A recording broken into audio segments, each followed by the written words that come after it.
All right, what is up? Ready to go again? Quite satisfied with life now.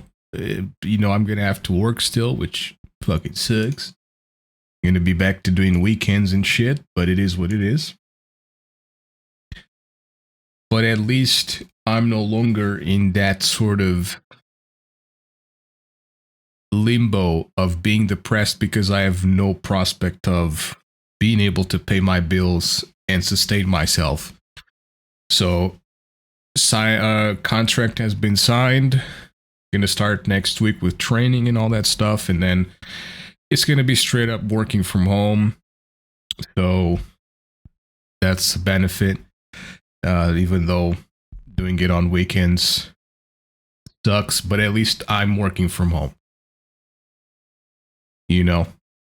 One thing I hated was basically when I had to go every single workday to the office. They wouldn't let you work from home at all.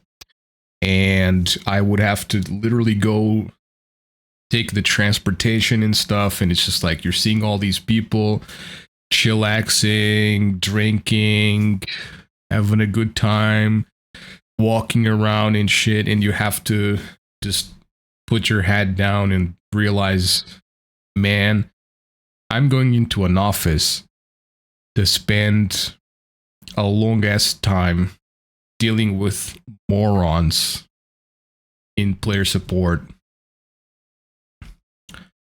of online casinos. So, yeah, that sucked. That was depressing. But if I'm working from home, I mean, I'd rather have the weekends off, but it's not as bad. You know what I mean? Not as bad.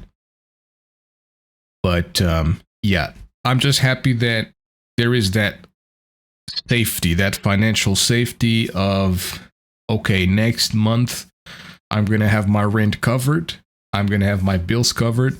And then the next month after that, I'm still going to be able to have all of that stuff covered without, delaying payments and shit like that. I hate doing that because then you have to pay two rents rather than just one. And then if you made any plans for money, you're screwed again. So, but anyways, today, before we jump into some finals and some gaming, I was actually watching this and I thought, you know what, let me start the stream and I can watch this together with the stream and comment on it and stuff. And let's move here. And so this is basically a video of talking about why modern dating feels harder than ever. And I haven't tried a date in like years now because I just love my peace of mind so much. And if you feel horny, you just like, 50 to 100 euros and you're satisfied with that shit. So it's cheaper. It's less of a hassle for your head. And yeah. So I haven't really tried for years now because these dating apps and this shit, it sucks. It's bullshit. They fucking suck, dude. You're not a person in those things. You're a product that you have to market to other people. So, you know what I mean? When you go to a store and you look at products on the shelf and you look at the labels and stuff, and sometimes it's like you see this product that has an ugly label, a very simple, basic label, but it has the necessary shit over there. It says like the ingredients, it says, what it's supposed to do, if it's helpful for anything, blah, blah, blah.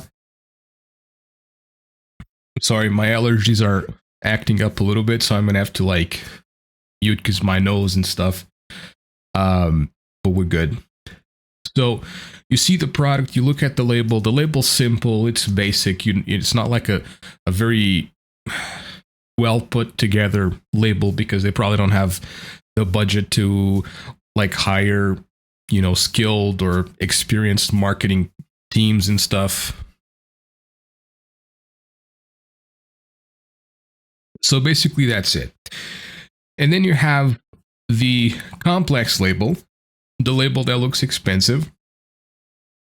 The product is in fact way more expensive than the other one. The reality is the other product has a shitty label, but it's a much better product than the product that has an expensive label. It's more expensive because of said label, but the product inside fucking sucks. And that's how I see these dating apps. It's all, you become a product. You're no longer a person trying to connect with another person. You're just marketing yourself. You're just putting yourself on the shelves, and that's about it. Like, you're not, there's no substance there, you know? And when I look at these people that are on these dating apps, it's like 90% of them, of the women, are like, they're always pictures somewhere else, like pictures in some vacation, pictures in some like the beach, pictures in, dude, it's like crazy, you know. Just fancy places is where they love to post pictures in fancy places. I don't understand what that is, you know what I mean? I think I would value much more if they posted a picture like somewhere in a pigsty covered in mud. I probably would make me horny as shit, not gonna lie. But yeah, anyways, let's watch the video. Men don't approach women anymore. My dating life is a joke. A lot of y'all expectations and standards are way too high. Why is everybody single? It seems like the modern dating scene is in shambles, and that's exactly what we're going to get into in this It video. is. We're going to be hearing from both perspectives, both men and women, and really get to the core of the situation. So if you like this kind of content, be sure to subscribe, and let's dive right into this video. Since men don't approach women anymore, I guess I should start going up to men. I live in a city, and literally anytime I'm walking anywhere, anytime I see a cute guy, it's always heads down, headphones in, he won't look at. That's the thing as well.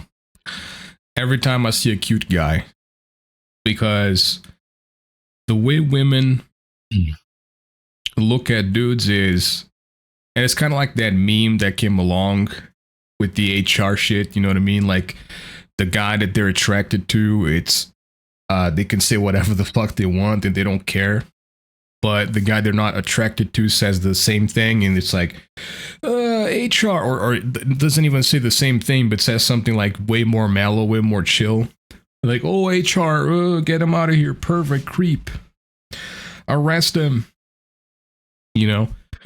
And that's how they approach a lot of the situation. It's like, if you're not what they're expecting in a guy, even though you could like internally be amazing and have the potential to like make them way happier, they're not gonna give a fuck.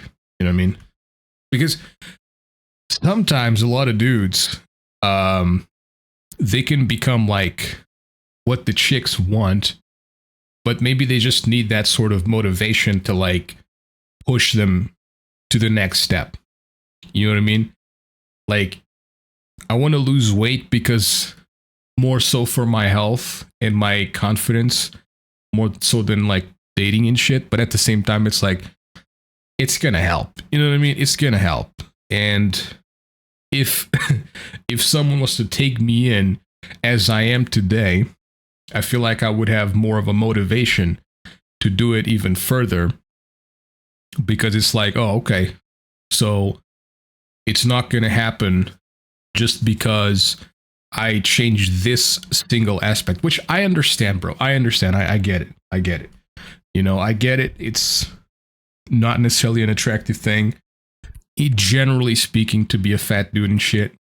I understand that. But still, you know, still. That's why I don't go on these dating apps. That's why I stick to, if we meet somewhere, whether it's real life or online, and there is a connection, there is chemistry and shit, and we start like sort of with no intent, the main intent is not relationships or romantic relationships. The intent is to just be friends, and it moves towards something else.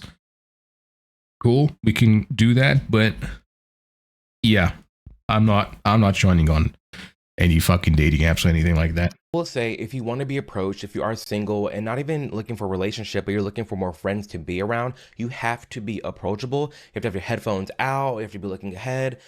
I'm not approachable. When I'm outside, I'm like, do not talk to me. Do not look at me. Forget I exist. Please, I do not exist. I am not here. Go away. Leave me alone. Smiling, just making eye contact. You have to be inviting. But at that same time, men have been shat on for approaching women. Oh, leave me alone. I have a boyfriend.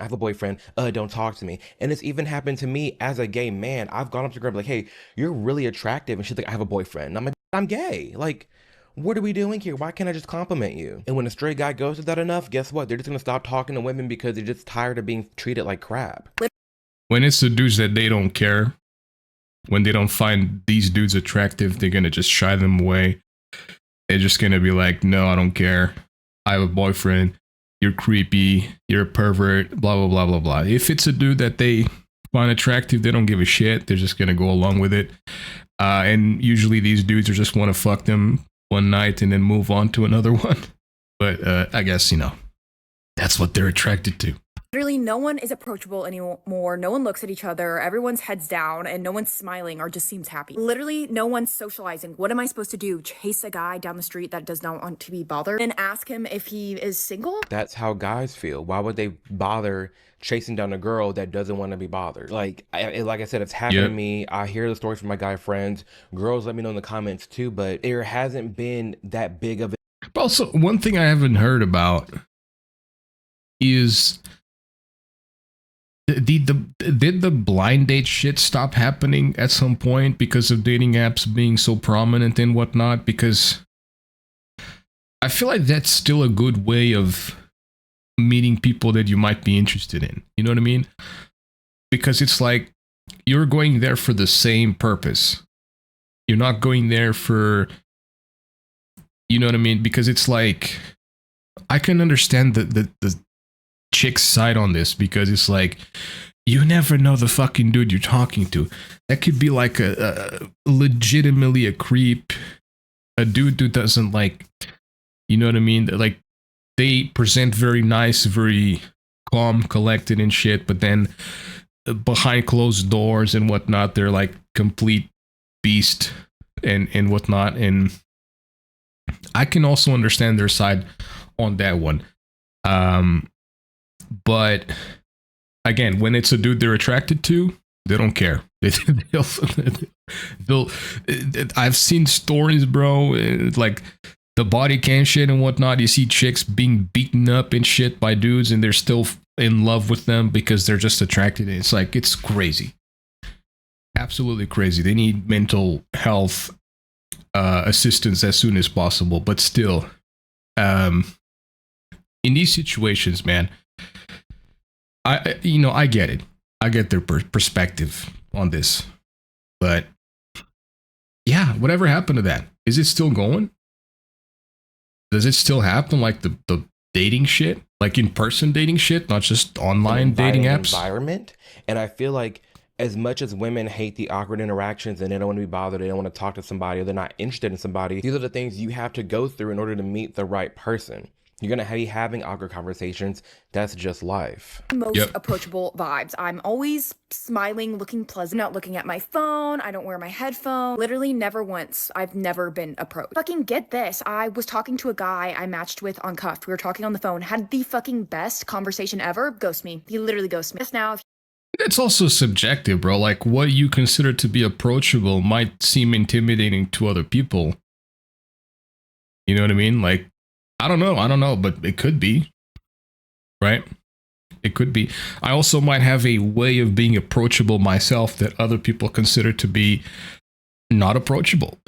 You know what I mean? Because I'm just like, I also don't wear headphones. I like to be aware of what's happening around me. And when I use headphones, but I also have the sort of noise aware thingy option on, so that you can hear through digitized audio or whatever the thing is. You can actually like hear what's happening around you and not just the music. it's not good enough. I like to have, like, know what's, I like to be aware at all times, man. I'm like those people, just like, you know, I like observing and I like being aware of what's happening everywhere and all fucking sides and shit. So, yeah, but I am typically just like,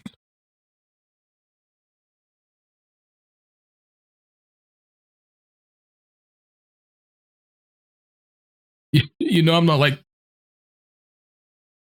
I'm just, you know, normal, dude.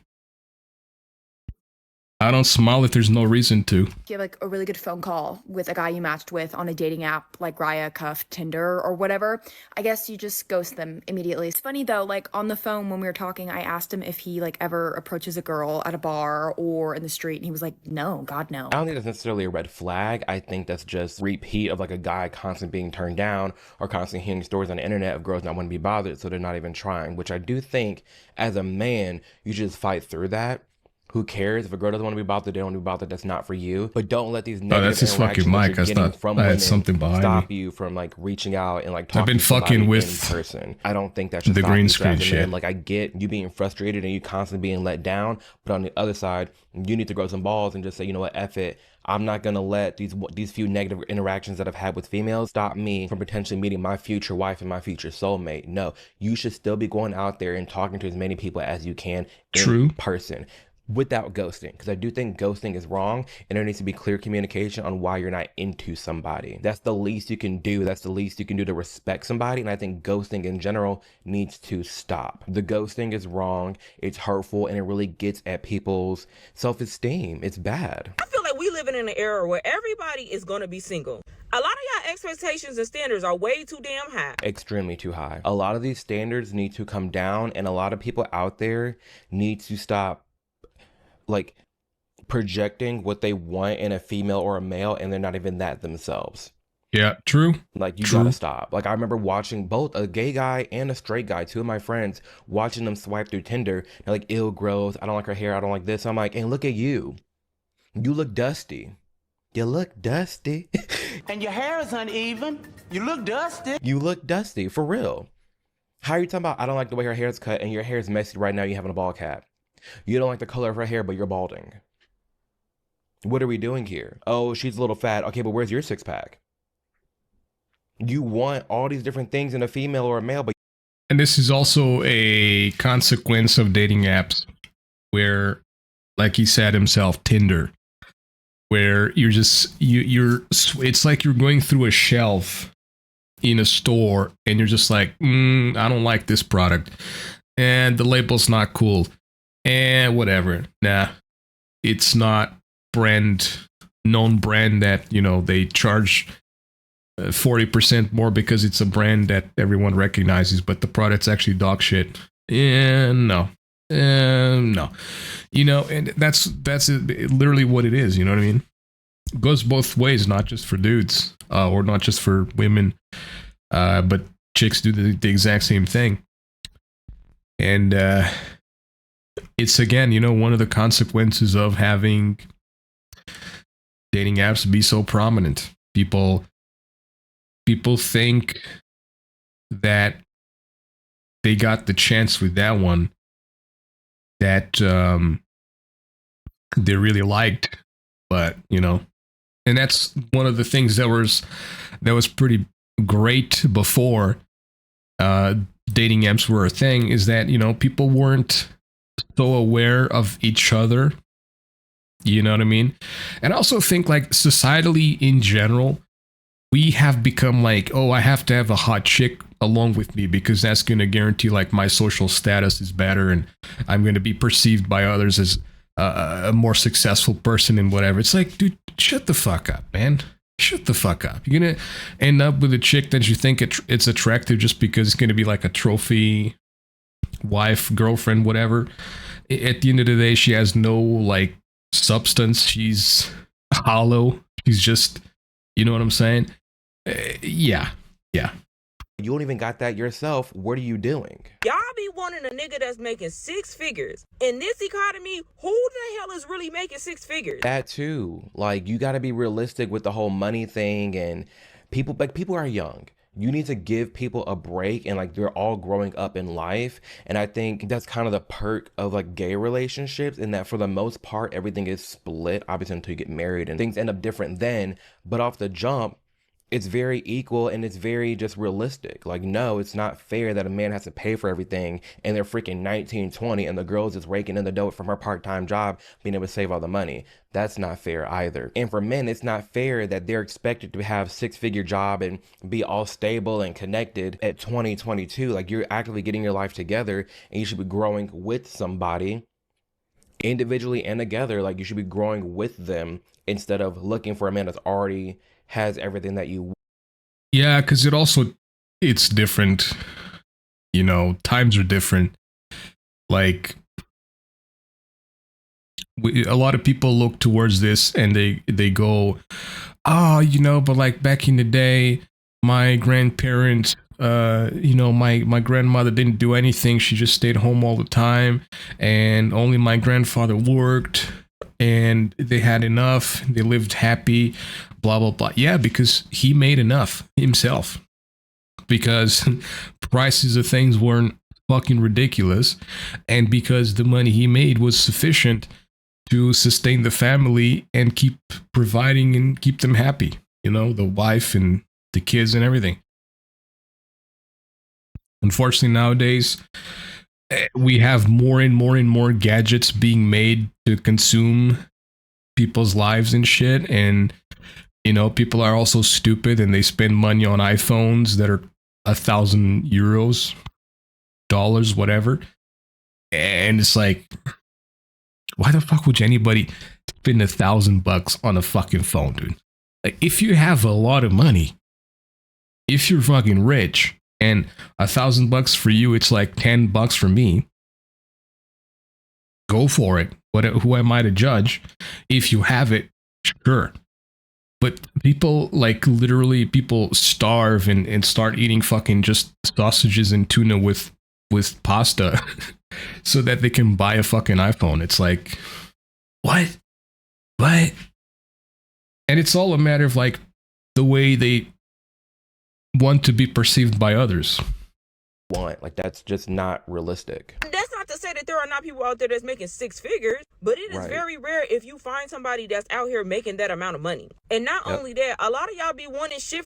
And a lot of people are always like, you see all of this bullshit on social media nowadays, especially shorts and reels and stuff. Ooh, everybody can become a millionaire by a certain age, blah, blah, blah. You just have to do this, this, and this. Dummies, please understand. You know, if you're watching this, you're obviously not a dummy because you're here and you think critically. But for anybody that's like dummies, these guys are rich because of the dummies. They're rich because they're selling how to be rich by becoming rich. They're not rich because they're legitimately rich. They're rich because people are buying these fucking courses. And a lot of this is just like fake shit. It's just fantasy. They just buy, they just rent houses. They rent expensive cars. They rent venues and stuff. It's a bunch of bull. Don't fall for it. It's the unfortunate reality is, while a lot of people want to be content creators, it doesn't work for everybody. You know what I'm saying? It doesn't work for everyone. Just like you're not going to be, some people are going to spend their entire lives not being a millionaire. It's unfortunate, but life isn't fair, and that's just, you know, you have to be okay with it. From other people that y'all can't even give to nobody y'all own damn self. Like, y'all have really let social media ruin y'all views of relationships. Like, there is nothing wrong with having standards. I feel like everybody should have standards. Yeah. But y'all need to start having realistic standards. Y'all didn't let them damn podcasts trick y'all into believing certain things. And behind closed doors, those niggas don't even follow the same rules that they be trying to teach y'all. Nope. I'm telling y'all, most of them men that be in them podcasts, they be lying. Most of them, they're cheaters and they're liars. People nowadays feel like they got so many options. Just because you got a lot of niggas in your inboxes, that does not mean that you have options in real life. It doesn't. You need to be with somebody that makes you feel calm, at peace, inspired, motivated, driven. You got that, And then like the foundation of like, oh, we have the same viewpoints for the most part, or, you know, we look at religion the same, you know, we both have the same like major life goals. You got those two, lock it in and go. See how it works out. See how long you guys last. See how you're able to build a life together, and see how individually you're growing as a person, and then also has your relationship growing, and then how are they growing? Is it a good pair? Test that out. But you can't look at the whole world and say, oh, I have so many options. I got this many people that want me, this many people in my DMs. Those aren't real people. Those aren't real connections. You cannot let that fool you into thinking that the whole world is yours, and it's not. When you find that person that just makes you extremely happy and accepts you for who you are and makes you just driven, inspired, motivated, just all the above, like, go for that, lock it in. Yep. But you got to let go of these expectations and all these different standards that you have for everybody else, and not even yourself half the time. A lot of y'all women, y'all be letting that shit get to y'all head thinking that y'all got a bunch of options. Y'all don't know none of these niggas in real life. And then in real life, y'all don't even really be having niggas like that. Like, I still have hope that there is love out there. But baby, the way that it's going nowadays, you would be lucky if you even find somebody that still shares the same values as you do. Somebody who still believes in love and that still believes in actually sticking by somebody and working this shit out. Y'all get with somebody, and the minute y'all feel like they do one thing that's wrong, y'all want to just walk away. And you can't do that. You can't walk away. You have to work on it. You have to build. You have to get to the core of the issue. And obviously, there are situations where it just does not work out and you guys aren't communicating right and it just not working. But if you're growing and things are changing, then yeah, work it out. But that's not to say that every relationship is 100% all the time forever. No, there's going to be some years where someone's giving 25%, someone's giving 75%, somebody's giving 50-50, somebody's doing 75-25, both 100. Like, it's going to be different, but it has to be a shared union, and that, yeah, we're both fighting for this. You're my life partner. We're going through this, and that is what it is. And I've seen so many superficial reasons for people why they're leaving their spouse, or they broke up with their girlfriend or their boyfriend because of this one little reason here. And I'm like, y'all can't just work through that. Y'all can't just talk it out. You're leaving because of that. It's so silly. And you gotta play hard to get, because men love the chase. They actually don't. They don't. Thank you. Anymore. Okay? They are not fucking with the chase anymore. When the fuck did men love the chase? My understanding is that it was always the chicks that love the chase. Men don't like the chase. Men just want to get straight to the point. That's me anyways. I like all the people I've known that are men are kind of the same. Like, we just want to get straight to the point. We don't love the chase. We never loved the chase. But before, we were willing to go through it because it wasn't as crazy as it is nowadays. You know what I mean? Like, nowadays, it's like you fucking, you end up like possibly being canceled, and you got all these posts that, or these things that can be done online and shit. And it takes very little to ruin someone's life. You know what I mean? It really does. And a lot of companies nowadays, man, they're not even willing to go through like the investigation and the understanding of like what happened and stuff. They're just straight up going like, oh, our employee did this and whatever, and is being accused. Yeah, fire this motherfucker. We don't want to associate with this person. And then your life is ruined just like that. It could not be ruined, but many times it could be, you know? That's why we never loved the chase. We just were willing to put up with it before, but nowadays it's not even worth it.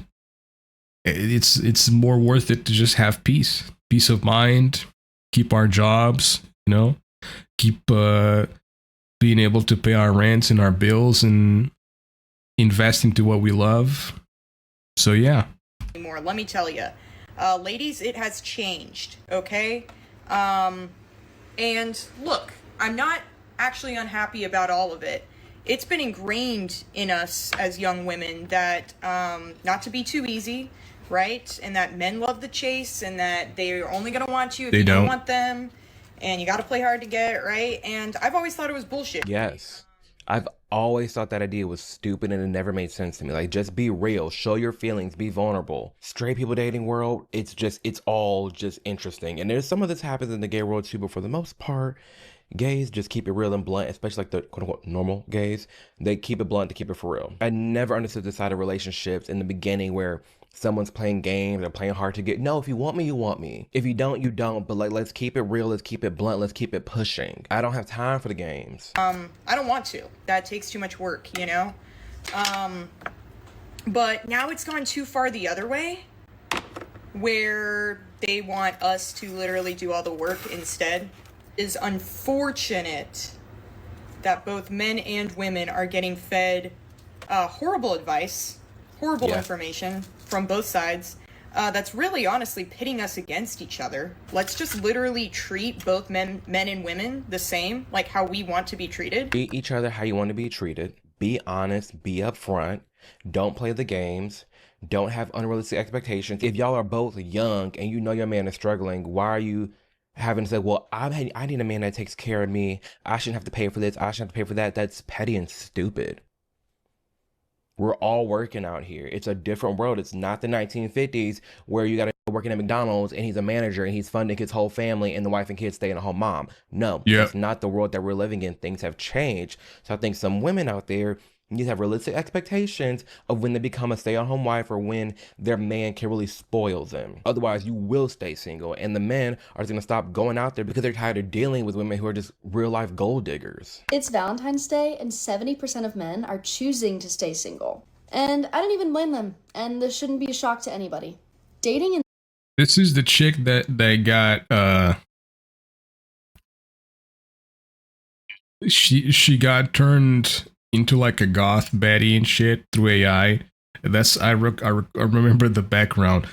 I don't remember where I watched that video, but yeah, I think it was Maury's video, and yeah, I think so. But this is the real girl, and someone just basically grabbed like her stuff, and the background is exactly the same, and it's just, you know, turned to basically her into like a goth chick. This generation is it's funny, it's here. Impossible, and I can talk about it for literally days. It feels like every single woman in this generation is either a gold digger or a bop or both. And so yeah, a lot of men are saying, we choose to be single, we're not gonna deal with this anymore, and I get it. I wouldn't either. I know some men out there that are like, you know what, I'm not even gonna be dating right now. I'm choosing to be single. I'm choosing to focus on my career, keep my head down, and just grind. I'm done with the dates. I'm done paying for everything. I'm done doing the whole courting thing. I'm done with all of it. I'm choosing to be single. And I've seen that on the rise too. And I don't blame them, like Homegirl saying. That sounds awful. I just saw someone say something today about how I would rather be single than settle. And yeah, me too. I get it. That's me too. It depends. I'd rather be single than settle. Yeah, like you should never settle for less. You should never, I think if you're settling, like you shouldn't settle, but it depends on what the settling is for. Like there's people like, oh, I'm not going to settle for less. Like you need to have this much money. Your body needs to look like this. You need to be doing this, this, and this. No. But what you should settle for someone that brings you that clarity, brings you that calmness, brings you that motivation, that drive, that determination. You shouldn't get with someone just because society says you have to get with someone, be sure to subscribe.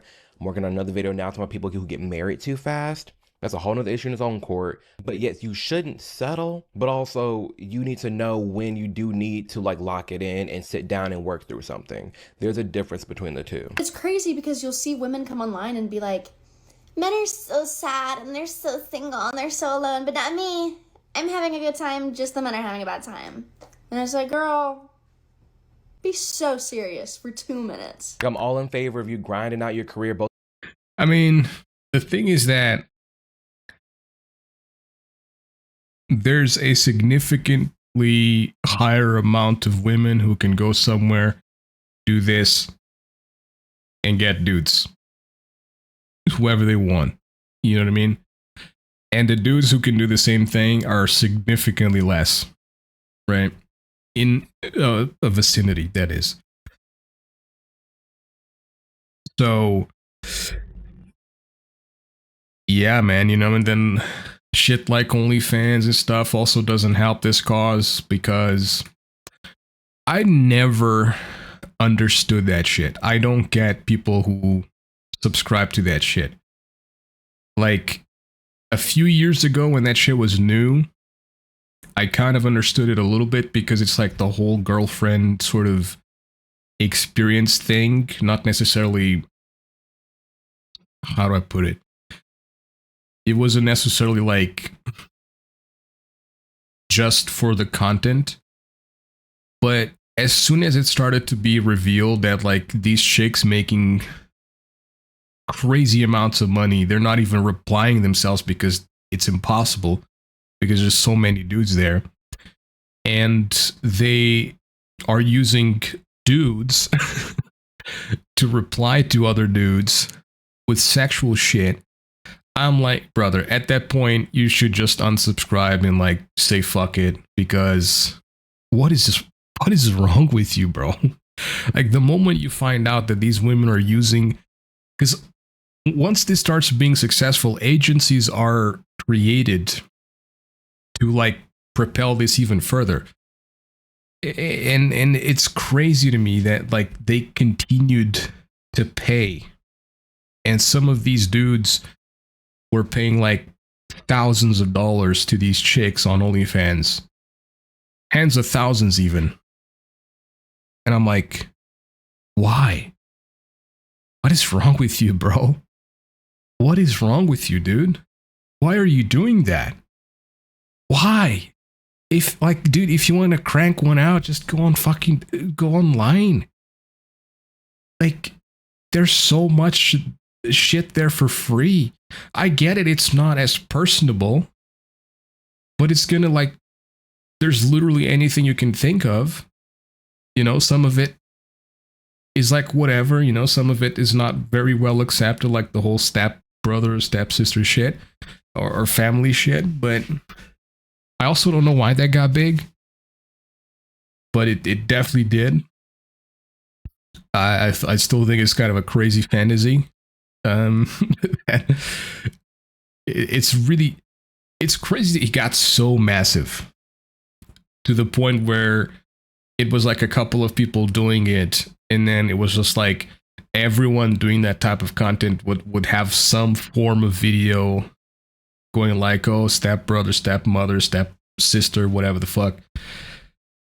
Crazy, bro. Crazy times we're living in. Crazy times we're living in. But yeah, I never understood, like, and it really damaged how dudes are perceived. It really damaged like how these dudes act with women, because they have these like individuals that they're paying a subscription to, and I don't know, man. It's all weird. It's all weird. It's all weird, man. Should all just be completely shut down. Men and women and doing what you need to do to achieve your goals and dreams, but you can't do that with somebody, and you can grow with them, and it's a great feeling to have. It's a great time to have that life partner where you both are working on yourself and together as a core, as a relationship in a union. I'm gonna grab That's some water. Great. And also, don't advise people to settle. Don't settle for less. Don't settle for what society tells you to do, and oh, I need to get married now and have kids. And like, no, don't settle for that.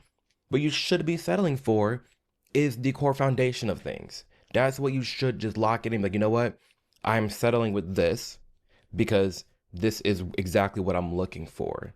That kind of settling, that kind of acceptance. Go the fuck outside. Everybody's single in the house. Everybody's single and complaining about love and it's not finding them.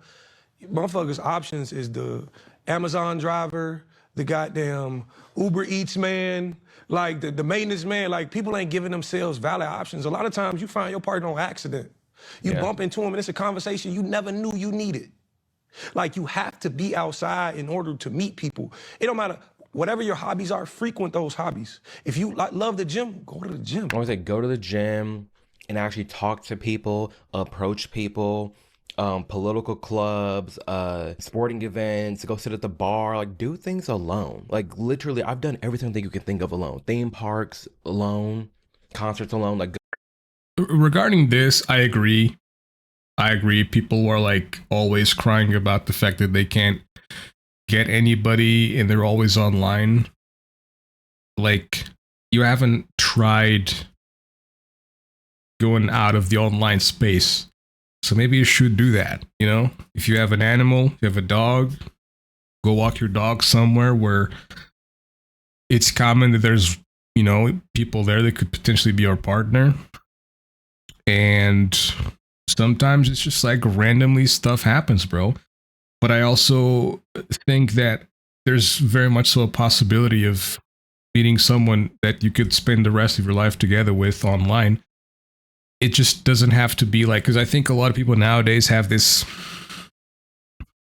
like misconception, or they just jump the gun too quick. And it's like, as soon as they witness a female, mostly for dudes, I'm a dude that, you know, but as soon as they witness a female online, it's immediately they jump the gun into like, oh, female, I can bang.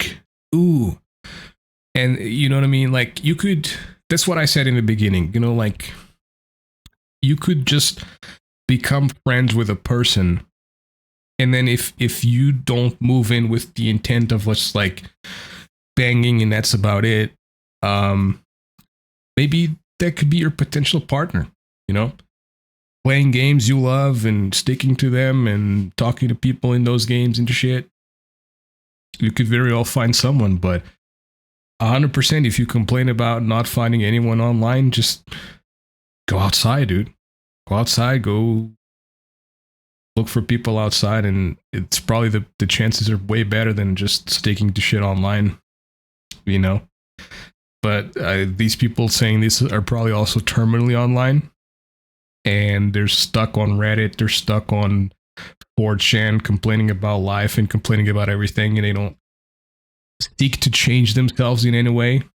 Go out there and just explore the world. You can do that. You're allowed to do that, and you can meet great people. But I don't think it's fair if you're someone that's like, oh, I want a relationship, I can't find love, I can't do this, and you're in the house. Go outside, touch grass, talk to somebody, go sit at the bar, meet some friends, meet some friends and ask if they got single girlfriends. Like, there's a lot of things we could be doing in the year 2026 to meet people in person. But you have to fight through this. I also have to say, I think it hurts more. I think that's why a lot of people avoid it.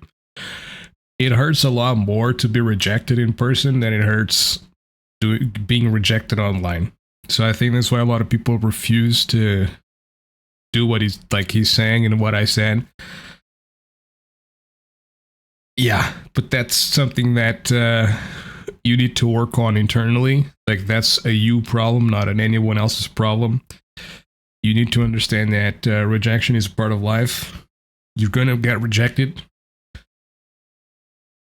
Whether it's a job, you know, looking for work, whatever, relationships, all of that shit, you're going to get rejected. Rejection is a part of life that we cannot avoid. So, yeah, just, you know, keep at it, bro. Keep at it. The more rejected you are, the more comfortable you're going to be with it. Fear of rejection. You have to fight through the fear of the people, like we talked about in the beginning of this video. That sounds batshit crazy. Ugh.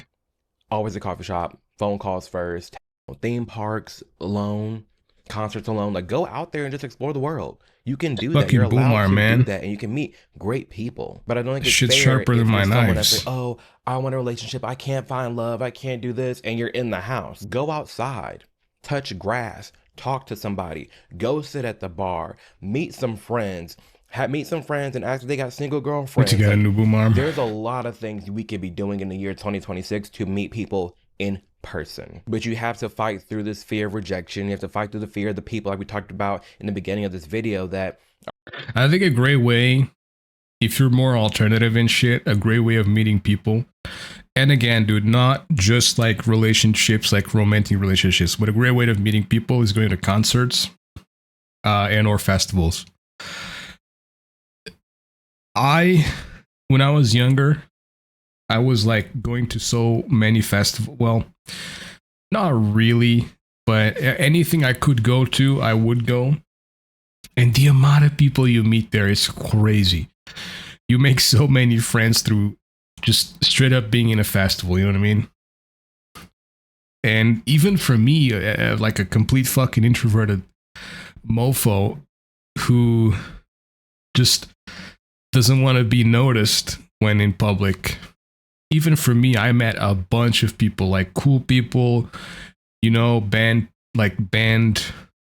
artists and stuff like that. And it's a great experience. And who knows? You could find someone who digs you and you dig them, and it could be a romantic relationship possibly. So that's a hobby that I recommend from personal experience. Are constantly shutting you down. No, you have to frequent your hobbies, go there, be vocal, and do your thing. Look, see, people fear so bad. They fear getting it wrong so bad. Yep. Cam, I got a tattoo on my arm that says life is on the other side of fear. Come on Literally. now. If I never test it, I can never know the greatest heights of life. But what I would say to second that in closing is get uncomfortable. Don't be afraid to get uncomfortable. Facts. Yeah. Right? I think oftentimes people are bleeding on people that did not cut them. Get uncomfortable. True. Go out there, explore the world, and be vulnerable. You need to be vulnerable. You need to have these uncomfortable conversations in order to grow with somebody, in order to find somebody that you want to be with. You can't be locked up in the house. You can't be a locked up individual and have your guard up and all your walls up. No. Meet somebody, talk, work things out, and let down your walls, let down your insecurities, and just be more vulnerable. Be real, be honest, and things will work out for you in your favor more and more than you may realize. My dating life is a joke. I can't even make this up anymore.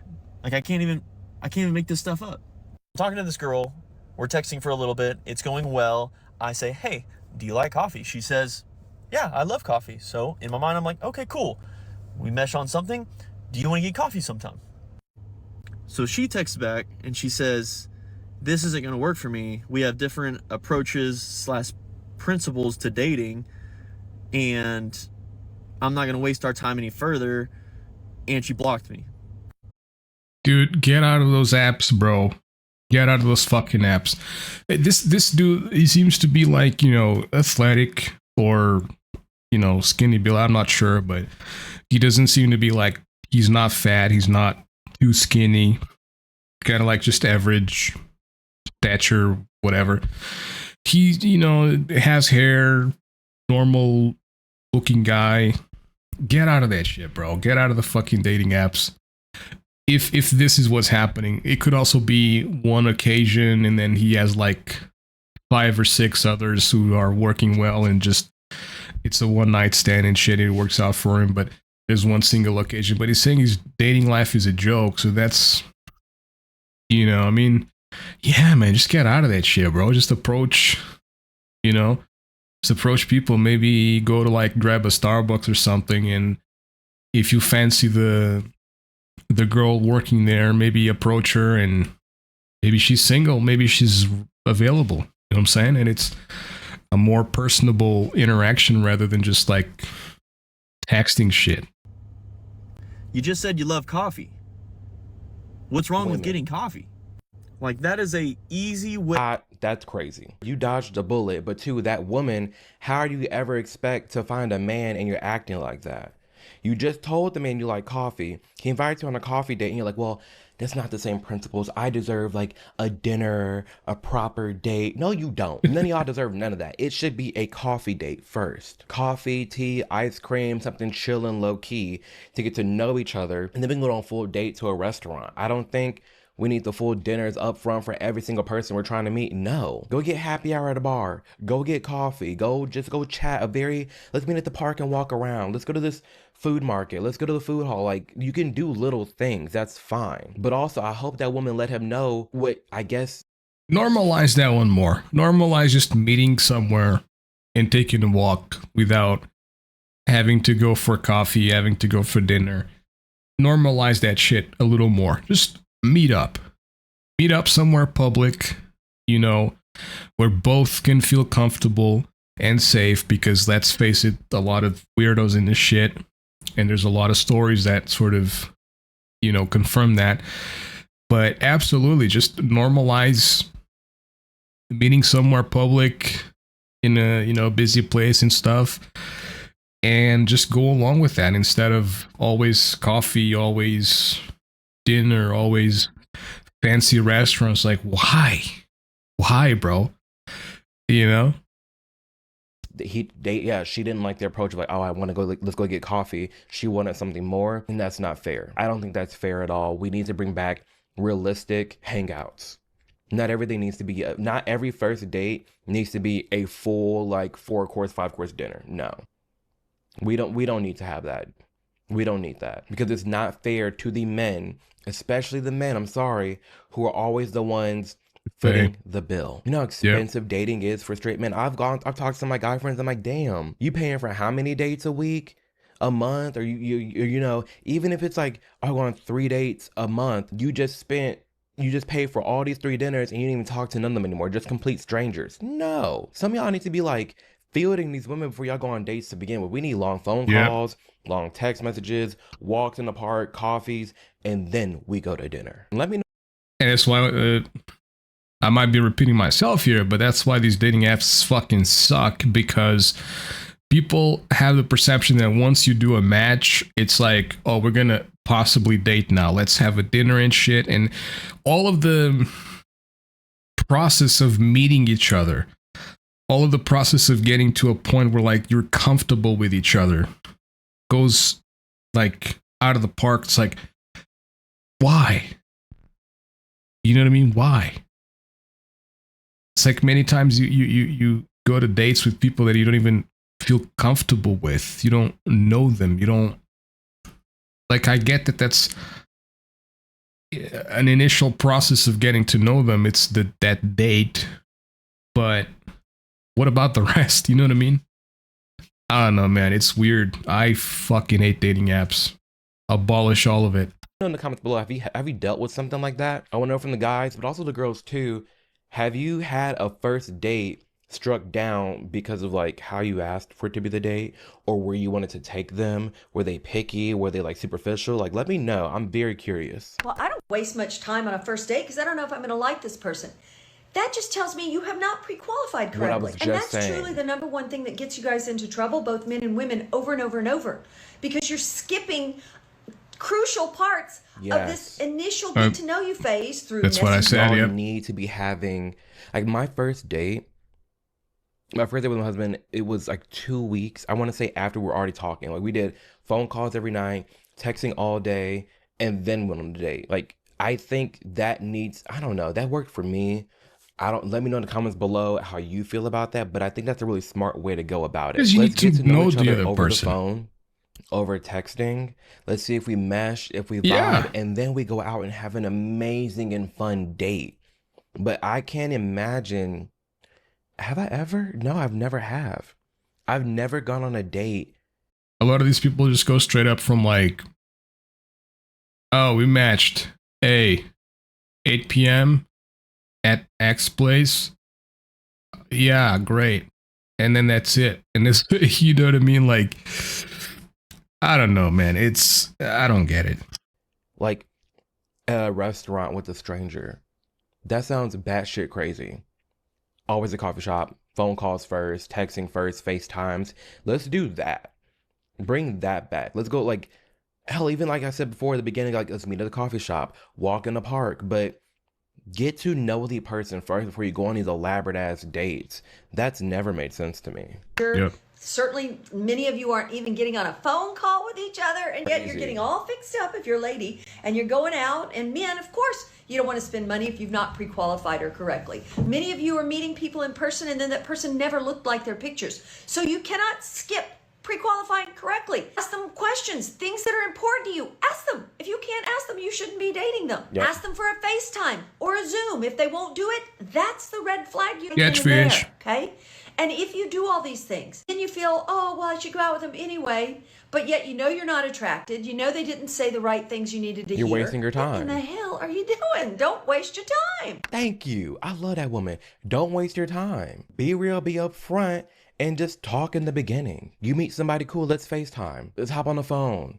How do you feel about this? What would you do about this? Like, talk deep immediately.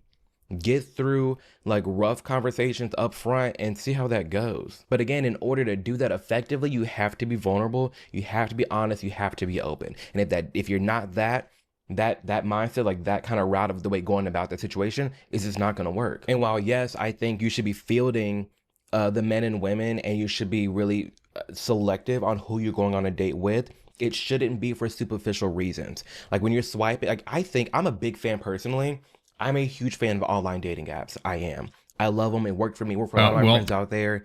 Hinge, Tinder, Bumble. Can't agree with that one. They work if you use them right. You don't need to be swiping on every single person. No.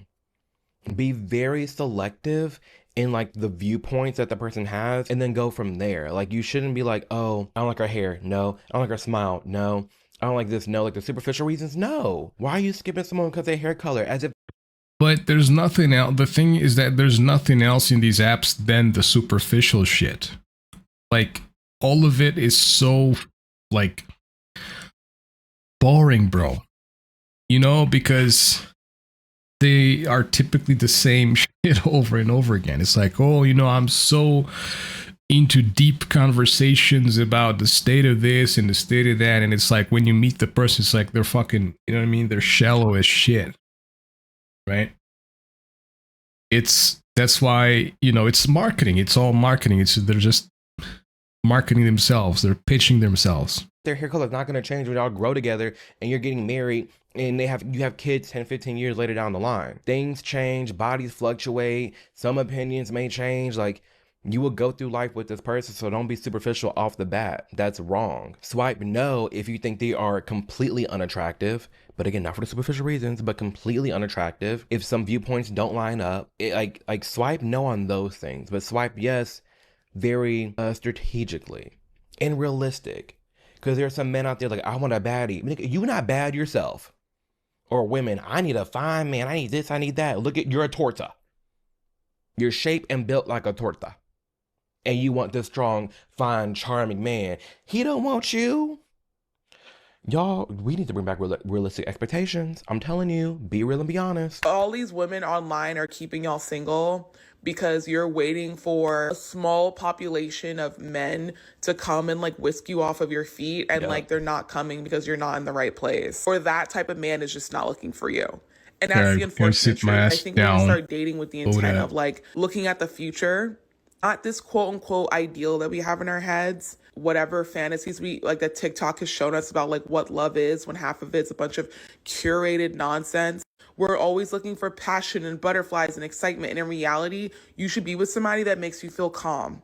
You should look for the person that makes you feel at ease. You want to pick the person that you can be around for a week and never get sick of them. You need that. It's that type of person that you can grow and blossom with and achieve your goals and dreams, and they achieve their goals and dreams. It's a great partnership. That's the type of person. But off the jump, it has to be someone that makes you calm and you are 110% yourself. Because there are some people in some relationships where they mask who they really are. They're hiding parts of themselves. They're muting parts. They're not showing their true selves. And then they get with their partner like, oh, I'm calm, I'm great. And then y'all get together and like it's like a bait and switch. Now you're like a changed man, or you like suppress so much of who you actually are to where 5-10 years down the line come and now you're a whole new person. No, you should be able to be 110% yourself and also feel calm and at ease. Boom, great partnership, grow from there. That's a real good spot to be in. But off the jump, you have to be authentically yourself. You have to be calm and comfortable in calling that other person out. Hey, I didn't like that. I didn't like the way you said this. We need to talk about this. Hey, how do you feel about this? We should change this. We should grow on this. Because all of that brings calmness. That brings stability. That brings a foundation, and that matters. So yes, strive and find somebody that makes you calm and stick with that person, but makes you calm enough, secure enough to where you can call out things and you guys can work on things. That type of calm. Not calm only because I'm hiding things and I don't want to poke the bear. No. Calm in that there is no poking. There's no bear to poke. Calm in that we are able to have conversations and it's calm. We're able to have a conversation and I never hear your voice raised. It's rare I come across another couple pair and I'm like, do you know what his yell sounds like? Like, what? Yeah, like sometimes we yell at each other. It happens. No. Works for some people, I guess, but I'm seeking like the calm clarity, like we can just sit here and have a real honest conversation. Those are the good ones. Feel safe with them. You feel like you can trust them. When they're with you, you feel like you can take on the world. That's the person that you need to be looking for. And also get real with yourself about who you actually are. It's If so we're on rare, TikTok all the though, time, we're dude. watching other people's lives, we're perceiving that as the expectation instead of us looking at what do I actually want? What do I actually need? And when you get off the phone, you actually start living your life and like dating people and being present without all this crap in your head, you're going to start to realize, oh wait, what I want is actually real simple. Real simple. And most of the relationship that you see online, all lovey-dovey, they're not. They're not.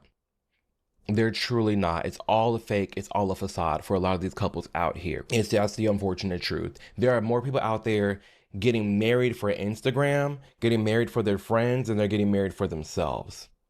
And I'm so excited. Be sure to subscribe, because that's another video we're going to get into, is people who get married too fast or married for the wrong reasons. That's a real thing that's happening nowadays, and it's sad. But it's also a double whammy, because you're dealing with people who don't want to feel left behind in life, or life is going too fast, or I'm getting older, I need to hurry up and find somebody to be with.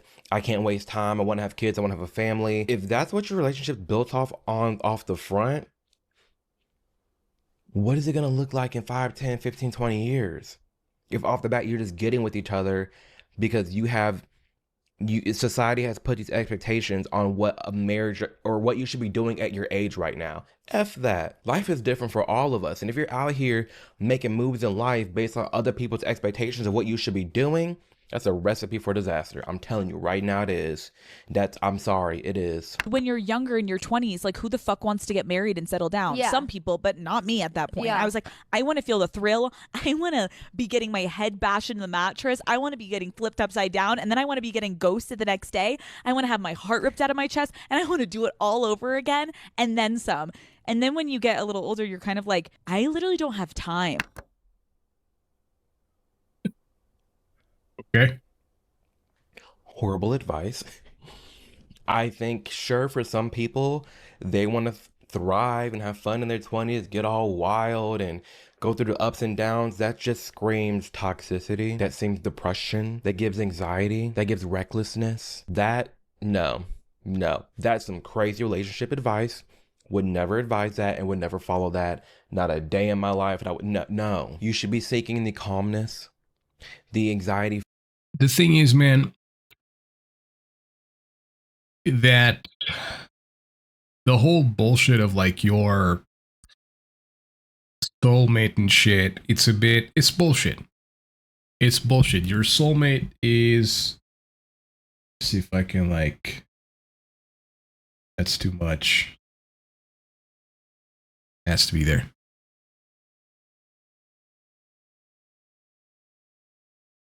Yeah, this should be good. But it's all a bunch of bullshit. The reality is, you kind of have to go through a bunch of people to find who you click with the most. And the thing about relationships, man, is that it's like most things in our lives. When you start it and it's fresh and it's you know what I mean, something like, oh my God, I'm knowing this person and it feels so cool and nice and shit. And then at some point it's like, oh, I know this person now, and this and this and this pisses me off about them. Then it's a matter of how much do you want to stick with that? If you want to really stick with that, then you kind of do whatever it takes to keep the spark lit, keep the flame kindled, and you move on, which is essentially what older people did back in the day. But it was more a societal thing to stay married despite trials and tribulations. You know what I mean? People would point the finger at you and criticize and laugh and stuff if you divorced back then. Nowadays, it's way more accepted to just go through divorce and not stick around for people. But it's the same thing with so much of things in life. Jobs, same shit. At least for me, I started You know, many, like the previous job, the first 3 months were like amazing. Everything felt fresh. Everything was like, you know, learning stuff and shit. And then once you learn stuff, you're kind of like, oh. Then you start to see the flaws in the procedures. You start to see like, you know, all of these things. And you start to know people and you start to hear from people the flaws and all that kind of stuff. So yeah, 100% not the greatest thing. But you know, it's a matter of how much you're willing to push through. Free, the motivation, the inspiration, the love, like that kind of thrill, that's what you should be going for, not any of this other crap, because you don't have time to waste. I'm all for you taking risk in your 20s, moving to different cities, meeting new friends and people. I'm cool with that, but don't take risks with your love life. Protect your peace. Find your person, move through life with them. You guys can grow together in your 20s. I'm all for that. But none of this toxic BS, the hooking up nonstop, no. You just need to take care of yourself and find another person that will help you, like push you, motivate you to take care of yourself, and they're doing the same, and you're doing it together, and this is a blossoming, fruitful relationship. We've gone through a lot of varying opinions and thoughts in this video on modern dating culture, but off the bat, it seems to be a consensus that something needs to be addressed. Something needs to be changed. And one part, it's how people are utilizing social media and the dating apps, but two, societal expectations, and then how women play games for the most part, and the men aren't even like trying and aren't really like being a strong leader. It's a little bit all over the place, and it needs to be addressed. And I think it can be addressed by really bringing the focus back to you, understanding what you really want in a partner, realistically, not superficially, what you want for yourself, what you want for your future partner, what you want for a future life, and seek that out. Be vulnerable, be honest, be open, and you will find your person. I think in person, at a gym, church, political functions, run clubs, whether it's that, online, Instagram, or Tinder, a Bumble, Hinge, it's possible to find real love, but you have to open up and allow yourself to be loved in the right way. You have to.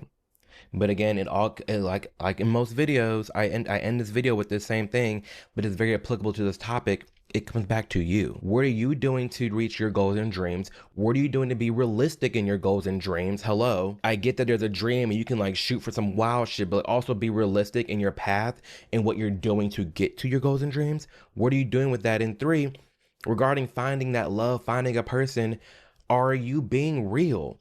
Are you being open? Are you approaching people? Are you not letting other people get you down? Are you not taking in like awful advice? Are you not being superficial? Are you not being fake? Because a lot of y'all are out here. Men and women. You want all these expectations. You want all these different things in a man or a woman, but you ain't even got that for yourself. What are you doing? That's why I'm bringing it back to the self and saying, listen, get your life in order. Get your shit in order. Know what you want. Know what you're expecting. And go through life, but you can find someone that'll help you with that. You can find someone that brings you to the calmness and the clarity to go through life in a way easier and calm way. But you have to be upfront, you have to be transparent, and you have to be vulnerable. And I do believe that every viewer out there right now that is single, you can and you will find your match. No doubt about it. So with that being said, thank you for your time watching this video. I appreciate it a ton. Thank you that you're being here. Please be sure to like, subscribe, and share the content if it resonated with you, or you want to send this off to a friend, guy or girl, doesn't matter. Also, let me know your thoughts and comments below on the dating scene. Are you single right now? You're going through the trenches, and how brutal is it for you? And then, like I said earlier a little bit, I hope that you know that you can achieve your goals and dreams, but you have to have that faith and belief in yourself in order to do that. And you have to understand that whatever you're going through right now is called going through it for a reason. You're not stuck there. Whatever the hell is going on in your life right now, it is just a season. No matter how bad it is, no matter how tumultuous, is that a word? You get what I'm trying to say. No matter how bad it is, you have to realize that you will get through it. It's a season for a reason. It's called going through it for a reason. Make a plan, be action oriented, and get out that shit. But you have to understand this is temporary, okay? It may be a long temporary, but it's temporary. So with that being said, love you guys a ton. Keep your head up, and I'll catch you in the next video. Deuces. You're right. He's right about it. Yep. You know, like I said, man, it's one of those things. I think a lot of people jump into shit with the wrong intent, and I think that's what ends up messing it up. The way we're gonna jump into the finals here. Gonna get it going.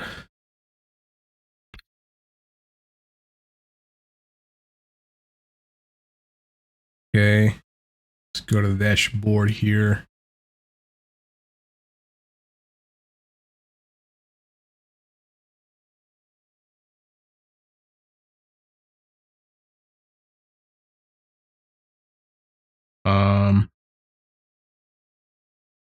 What is this shit again? Uh-huh.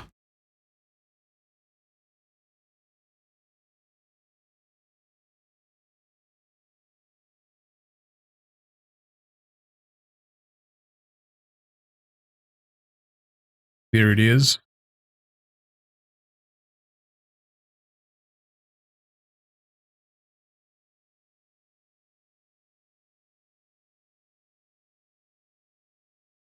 Okay.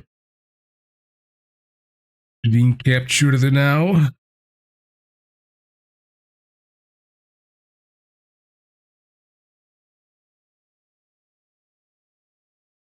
Alright, so I'm gonna rock some point break matches. You know, warm up a little bit, and then I'm probably gonna jump into like maybe some ranked, perhaps. I don't know.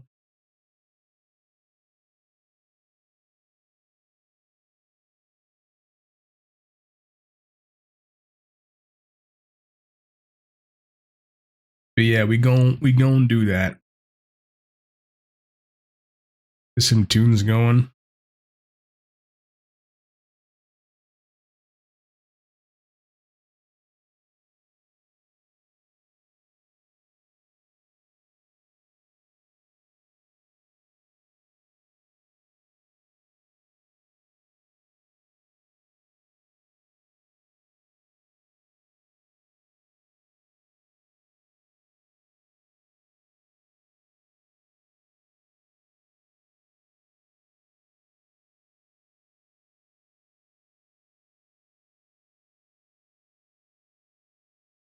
Gonna rock the XP54. I like this gun because it's pretty powerful mid, close to mid range.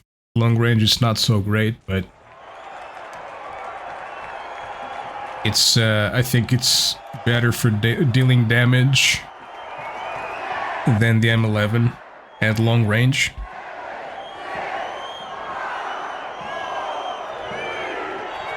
We have a pretty good amount of heavies here.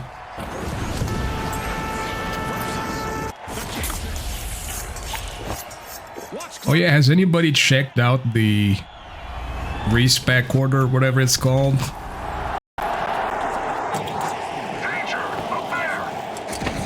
They're gonna be changing some shit.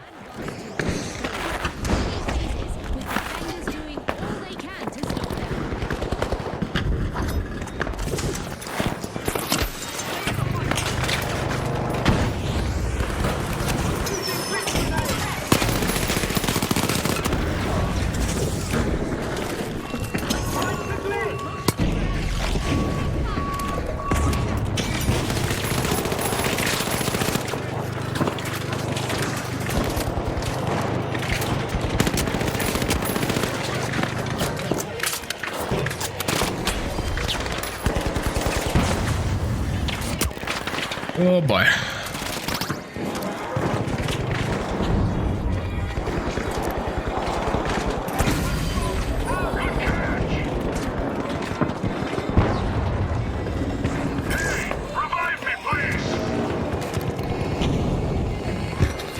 Res this dude. Tried. Ah, it's a Smurf, of course.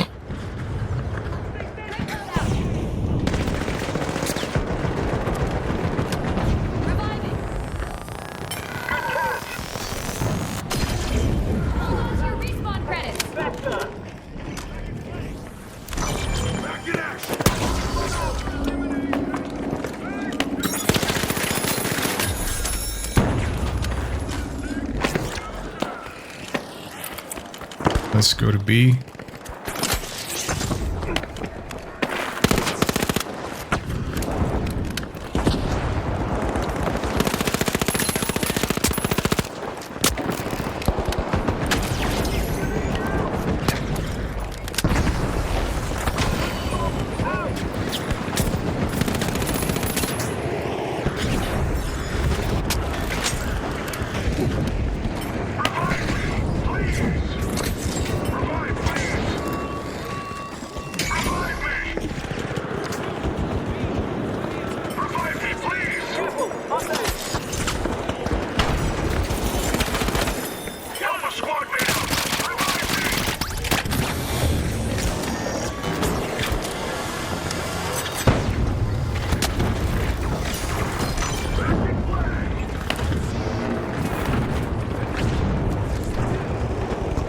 Mr. Anderson!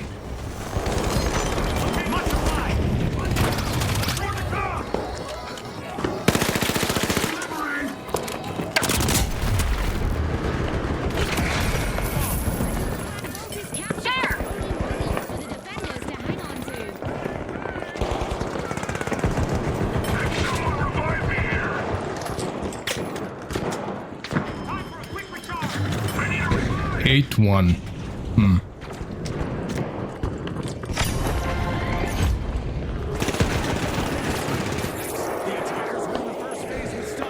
How interesting.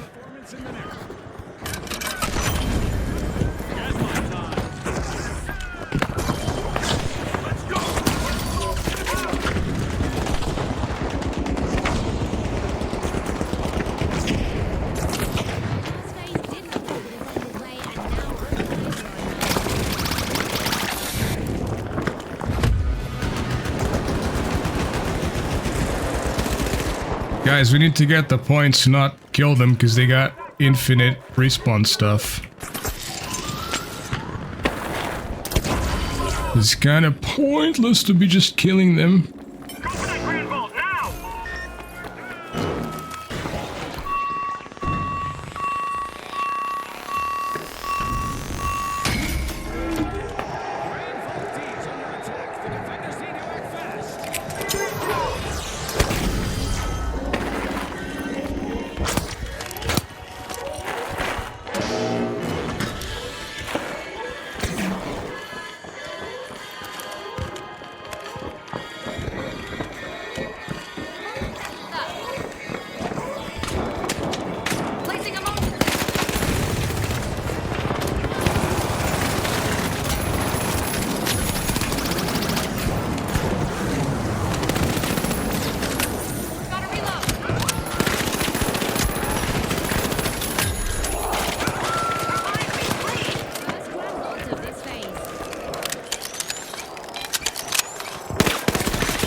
I saw someone there.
I hate it.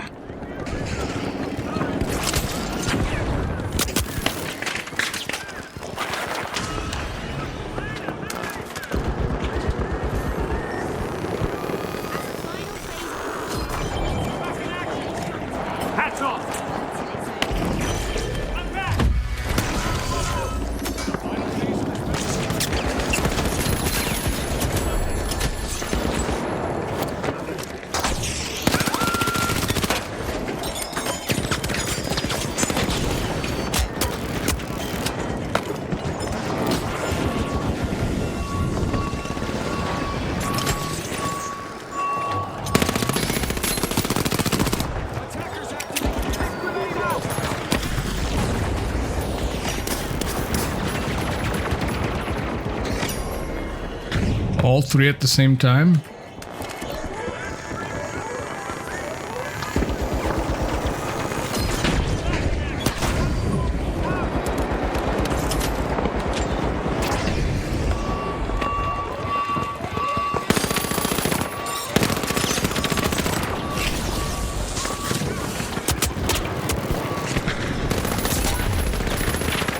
Oh, lucky bastard.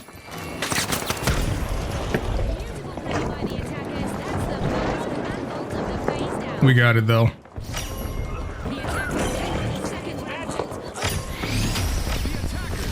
the match in style. Thanks to everyone watching from home. You just witnessed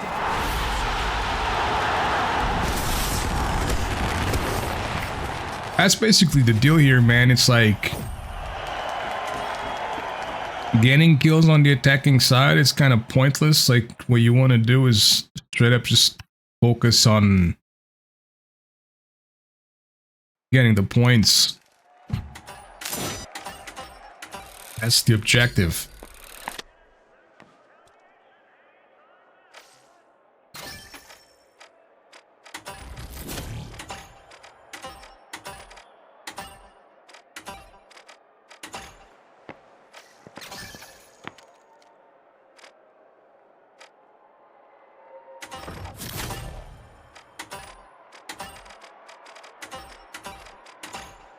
Rock this for all the characters right now.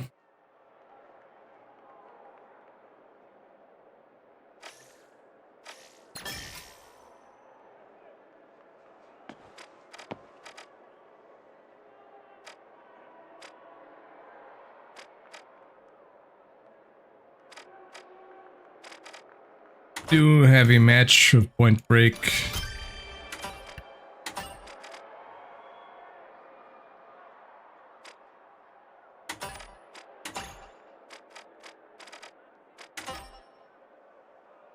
Rock the KS.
Bring some walls down and things.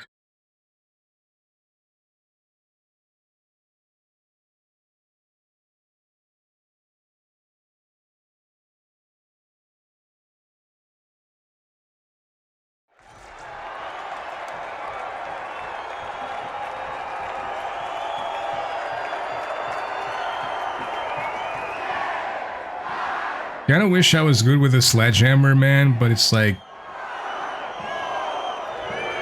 I suck with it.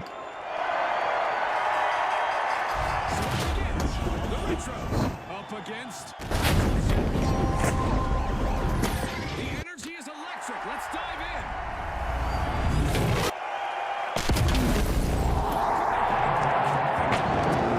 Go for that grand vault now. Okay.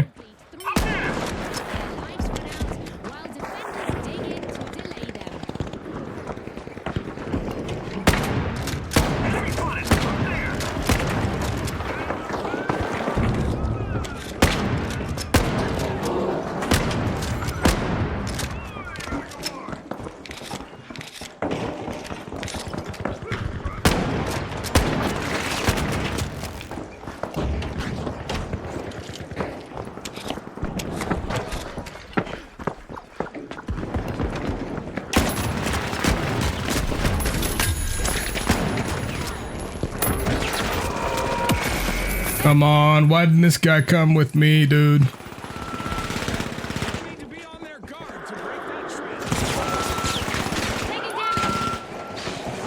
I wonder if I should have jumped there.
I'm doing the same I was saying not to do before.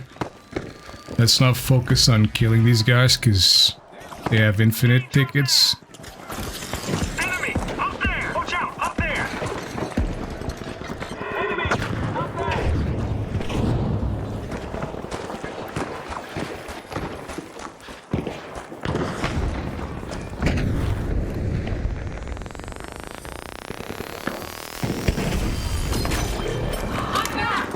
Revive me, please. We got D. I mean, realistically speaking, the best thing to do here is to get all three at the same time, but...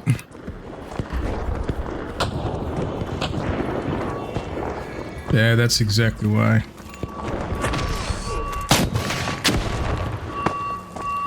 Fuck.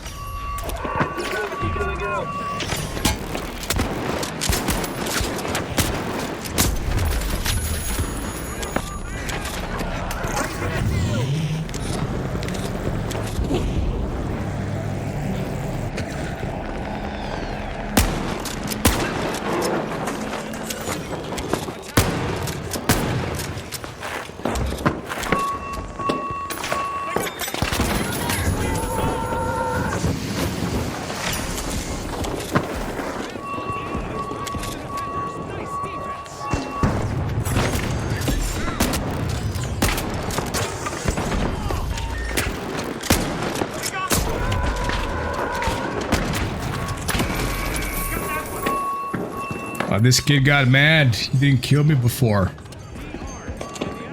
Little smurfing bitch.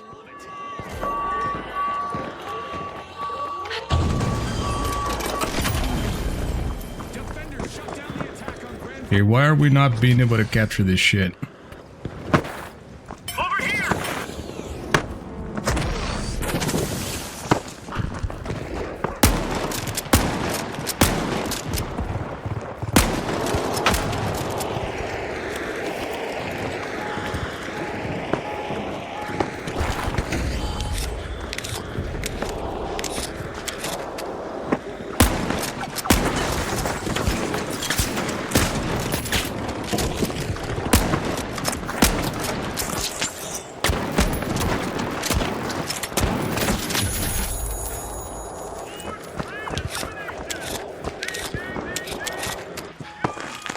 Stop chasing me, bro.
Why the fuck would you... Bro, I'm right here. Why the fuck would you res?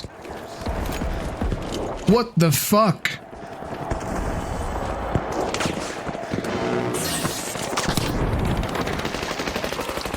Just using tickets like so pointlessly, bro.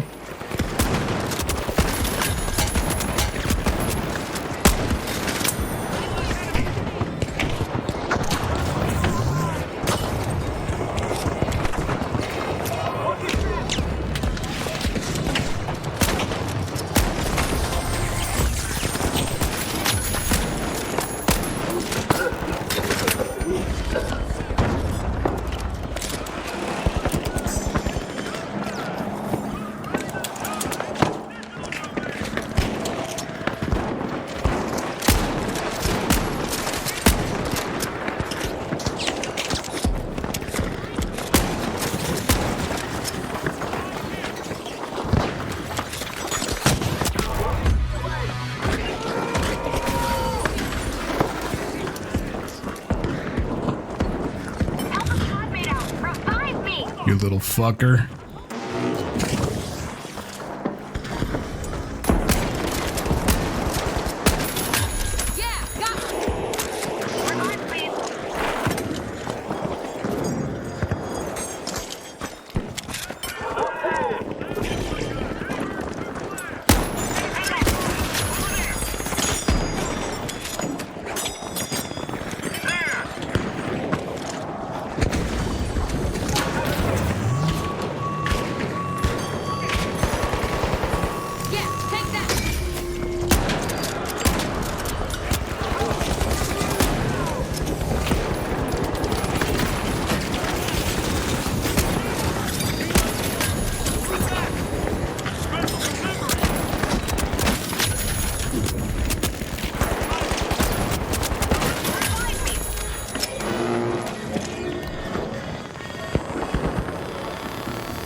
This guy went. That's medium, right? He switched to medium, I think.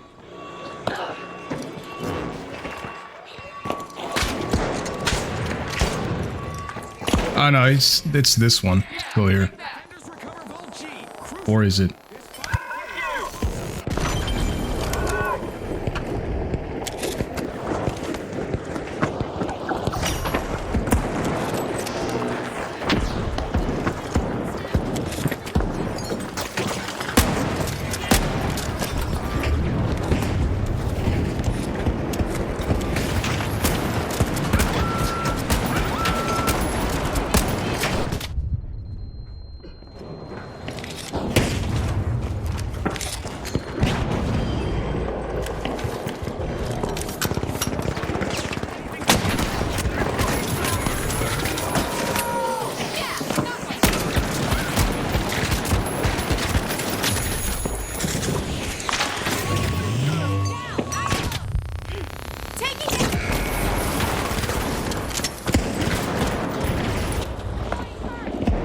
Come on, guys, it's not that difficult. It's just 1 point. You just have to focus it.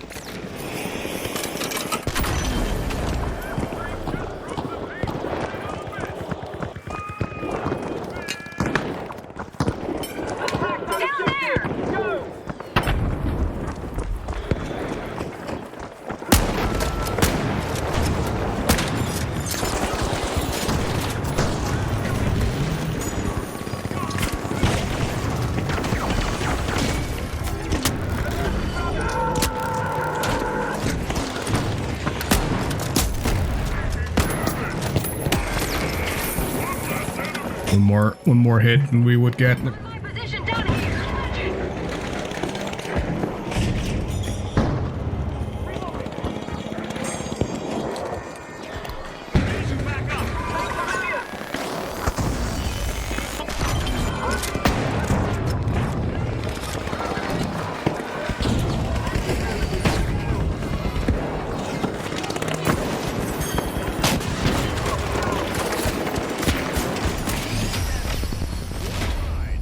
Nice.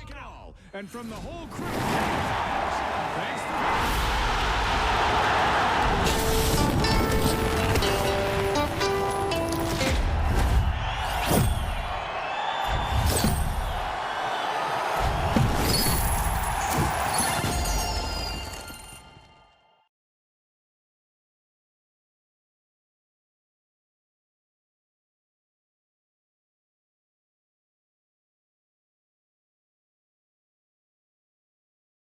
I'm sure that's a lot of brand new players. Could be, could be.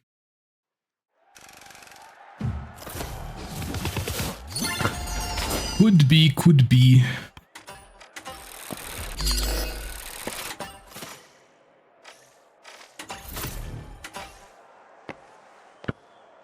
All right.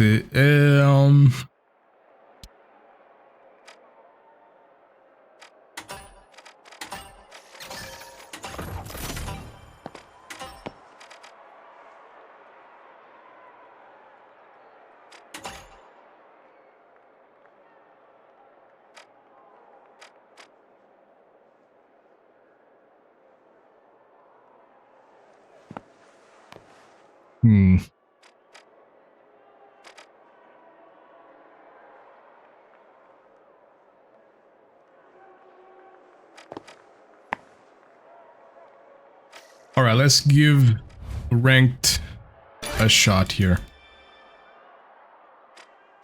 We are halfway through to Silver 3.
Okay, so you just need to place third, and we don't lose anything.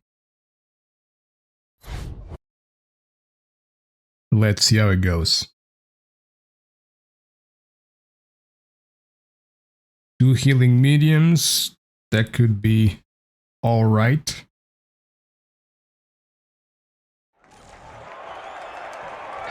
Is that Shredder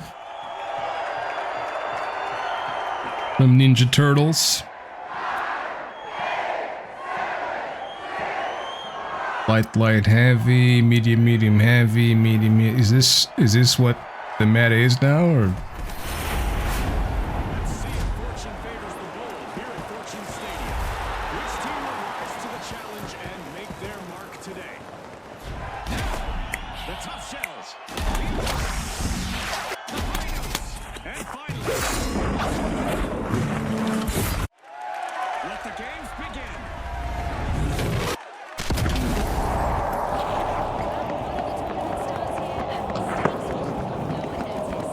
This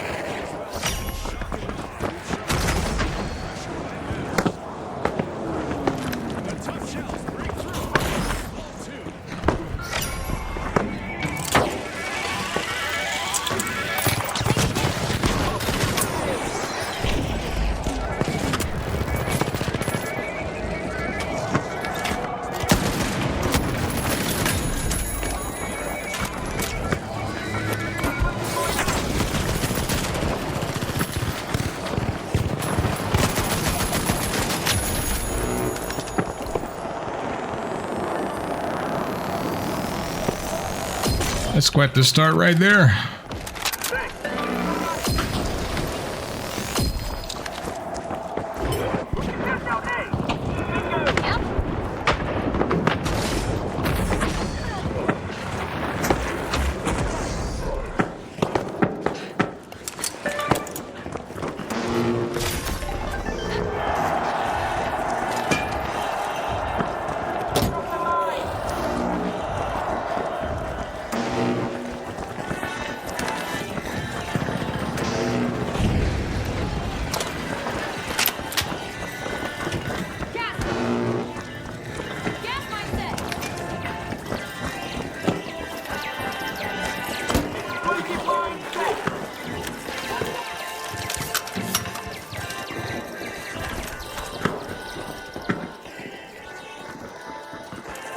All right, let's see what goes on here.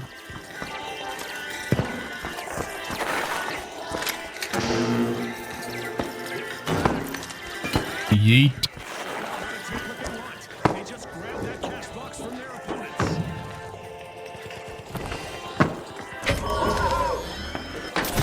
Why? What?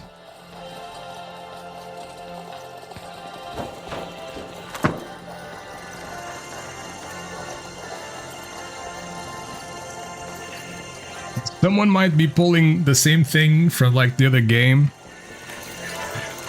a few days ago where it was like crazy. Another one that what is happening, bro? Why is everyone dying to... I'm assuming that's fallen off the map. What's happening?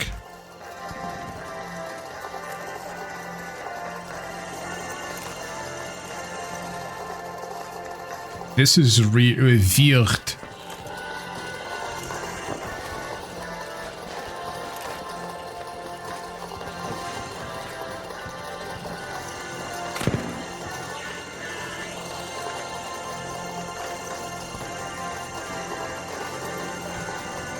Okay, guess it's ours.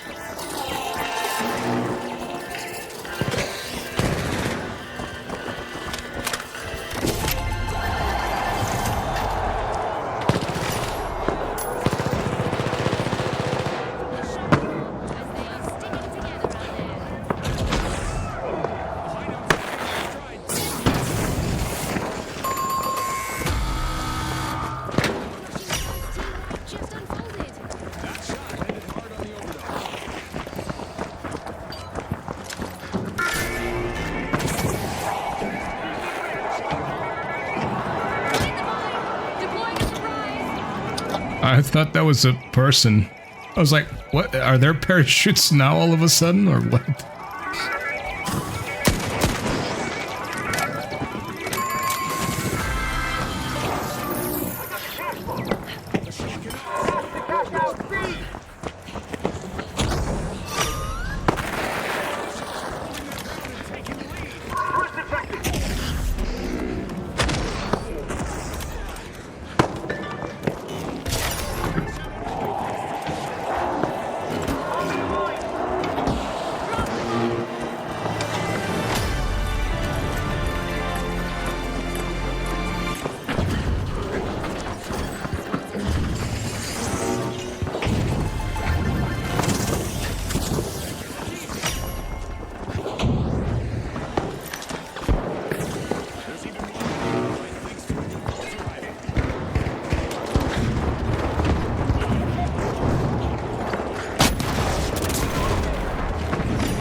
All right.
Hold on, are we fighting purple and pink? Is that what's happening here? Oh, this guy got rezzed.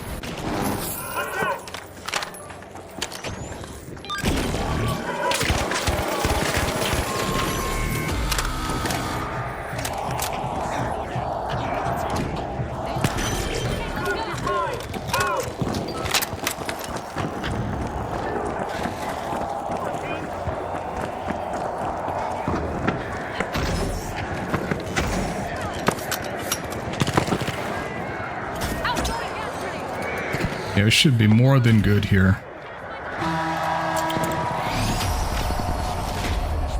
Setting themselves up beautifully for what's next. Beautifully.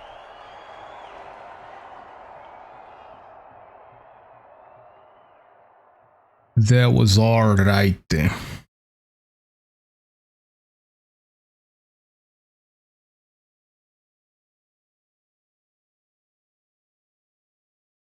What do I mean, all right? I mean, it is low ranks, so it's kind of like, you know.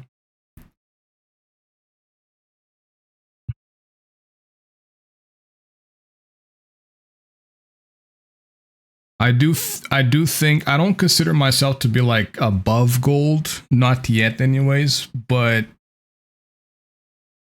I do think I can hold my weight at least gold.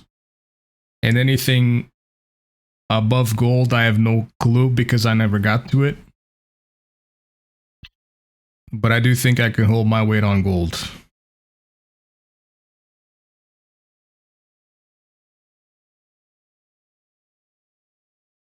And I assume I was placed bronze because I didn't play any ranked matches last season. And this season, I pretty much, I think I lost 3 placement matches and won like 1. So, yeah.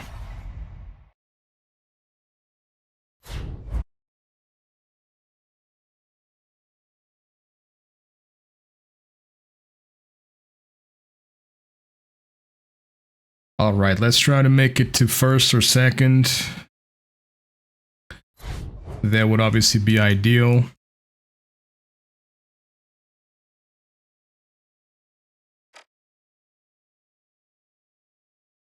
I do have to say, I think many times over there, I fumbled. Many times over there, I think I fumbled my abilities.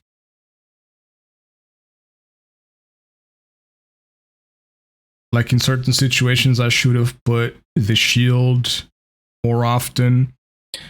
I still struggle with like using the healing emitter more often as well.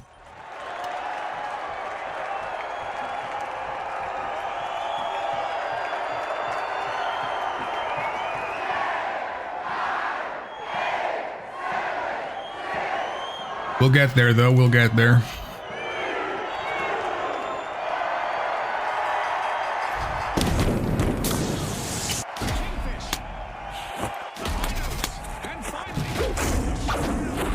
There's probably 2 Smurfs. Yes, of course it is.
If we can get this.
We would be winning if we had the third. But with just 2 people, it's gonna be rough. They just snagged a cash box from their opponents. The Kingfish snatched the cash out. Yeah. Not great.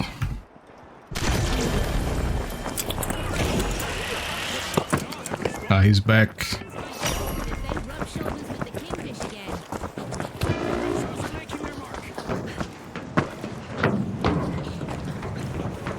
I don't think we can get this.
Fuck, dude.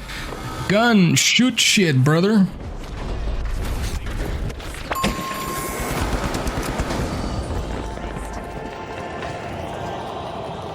Man.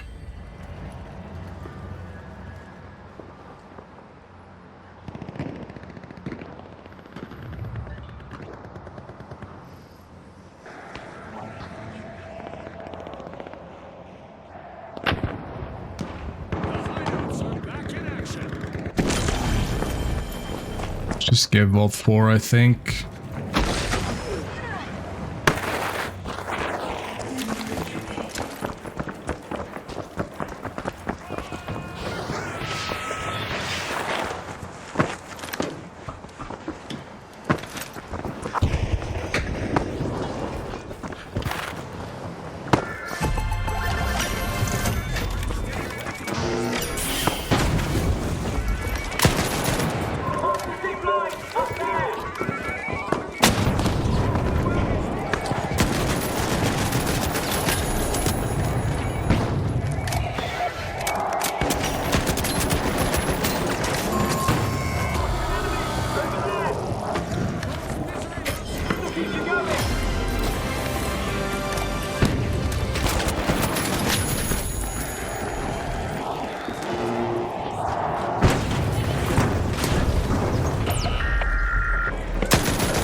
Yeah, I don't know what's going on with my team on this one.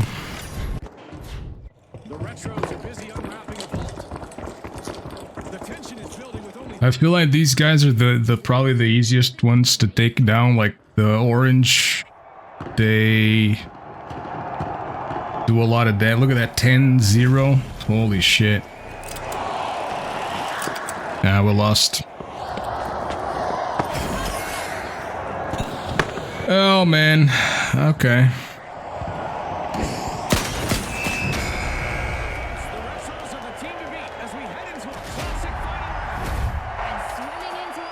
Literally had one disconnect. Lovely. Fantastic.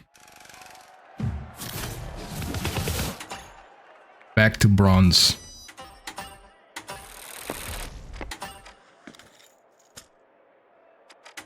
No? Where do I see that? Still silver. Oh man, that's unfortunate, bro. We had a good thing going there. We could have, if the guy didn't, his game didn't crash, we could have had the first moments of the game and like assured some safety. That's rough.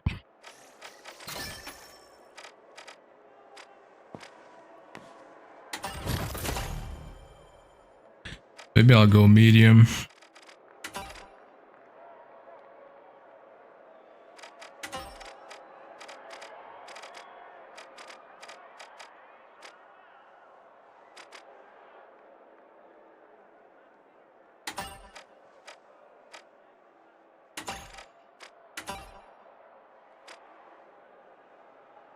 Yeah. I'm much better with the AK than the FCAR. I understand people say the FCAR is better, but I feel like I control the AK much better than the FCAR.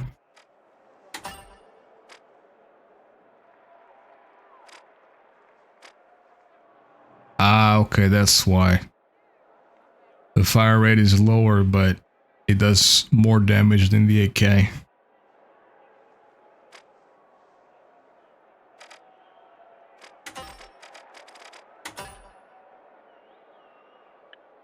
But yeah, the accuracy is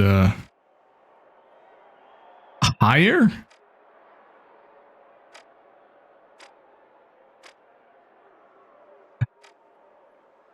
I feel like not really, but okay.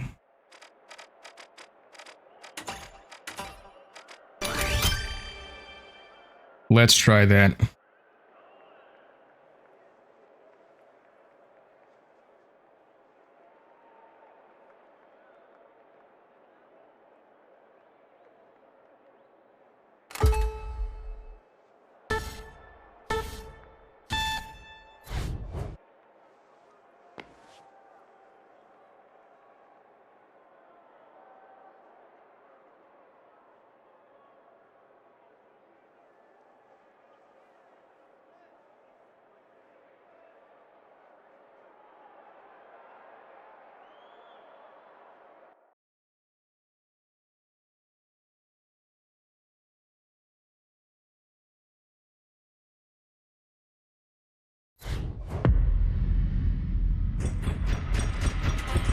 Let me also see here.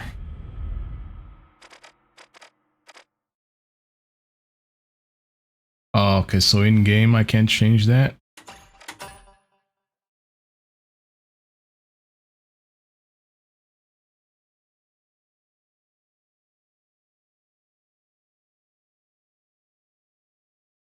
Big splash flashes, the steamrollers flattening the competition. Stop practicing puns, we're soon on. Hey, these jokes don't write themselves, you know. Here we go.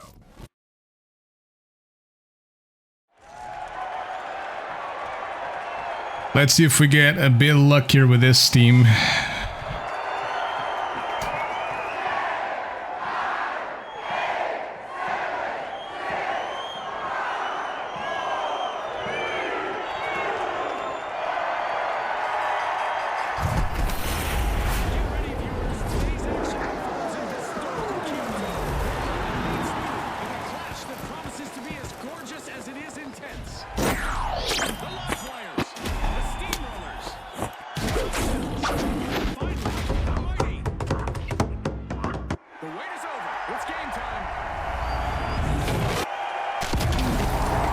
Let's get it.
This wasn't opened? Alright.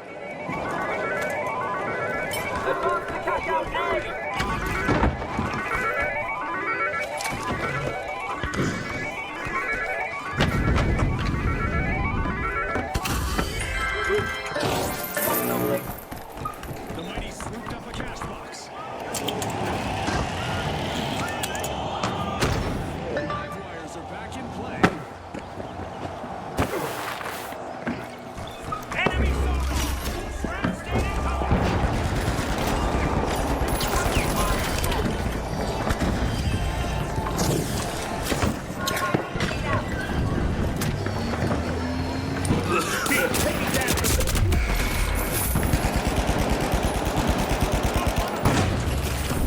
Damn. How? We were there the whole time. How do you have a mine over there, bro? What?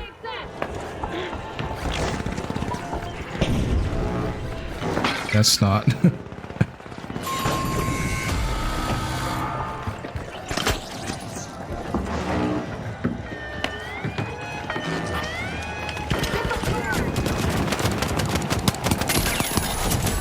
Nice.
Gotta jump that over here. Try to get some advantage, some high ground. How do I get down there? Oh.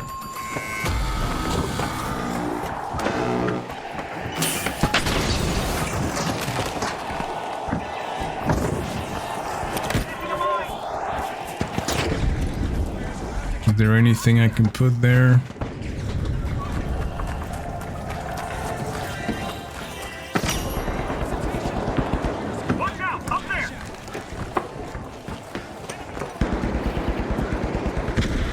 Here.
Okay, not a great idea, but sure.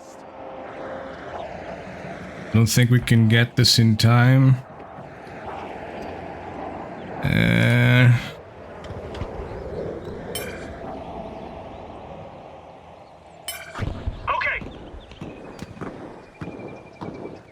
Yeah, we're not gonna get that in time.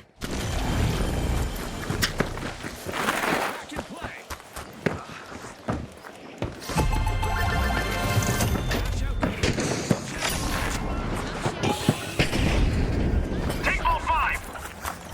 I guess so.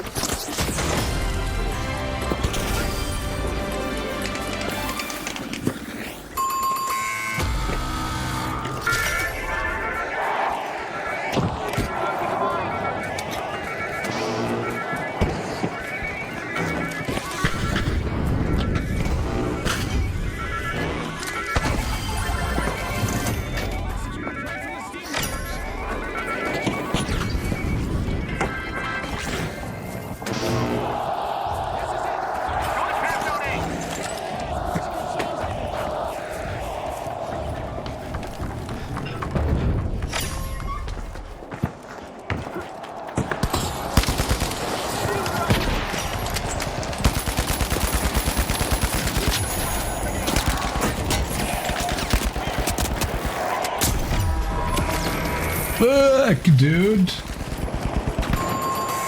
And we lose. Oh my god, this is fucking rough, brother.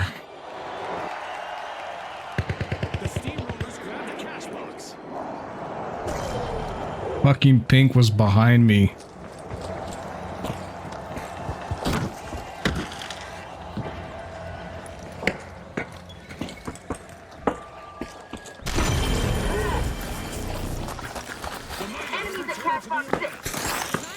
What? Yeah, let's go A, dude. Danger and cash out A.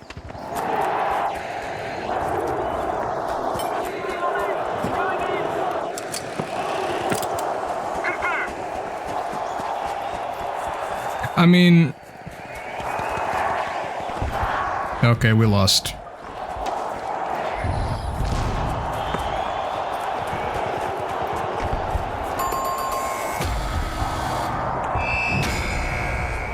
That's bullshit, bro.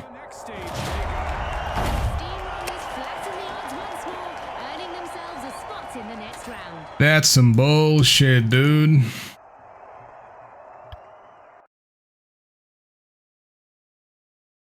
Aside this shit without communication, it's so, like, unbearable, bro.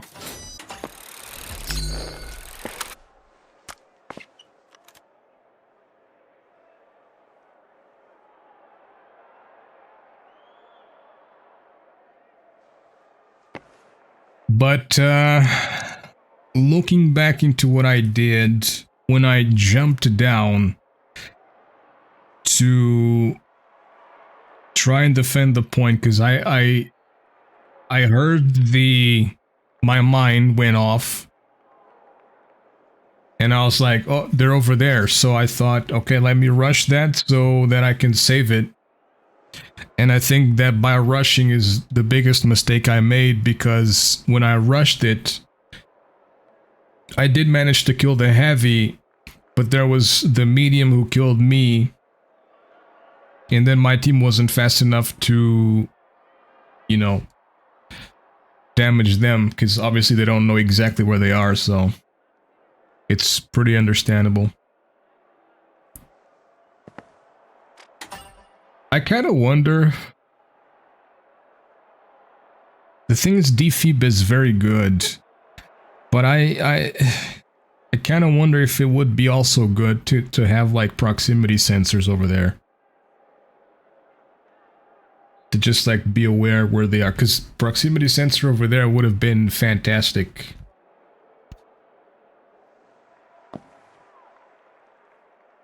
Well, can't let a loss bring me down, so let's keep going.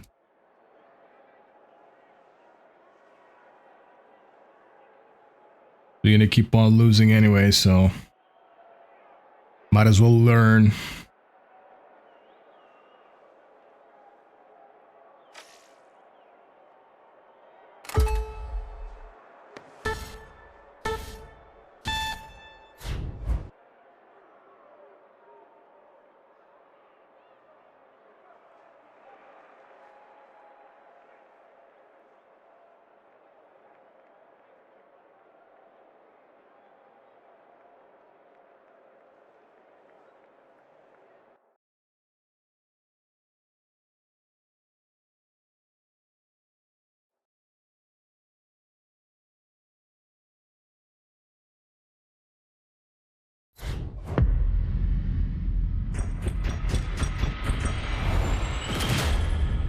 What are these rewards?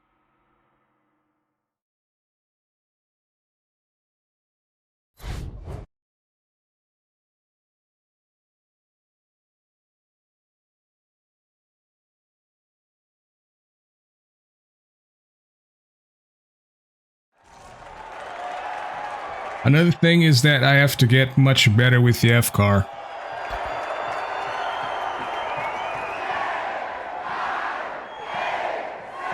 Like, I started playing F-car like about, well, since season 10 pretty much.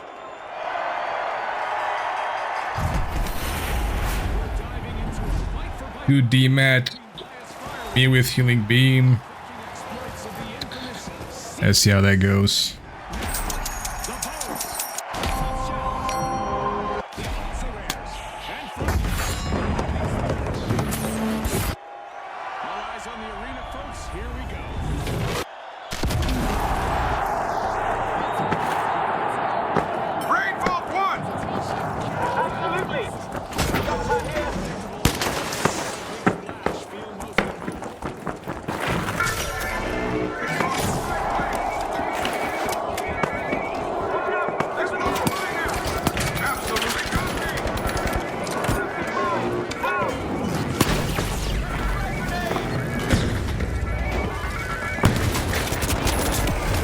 Holy shit.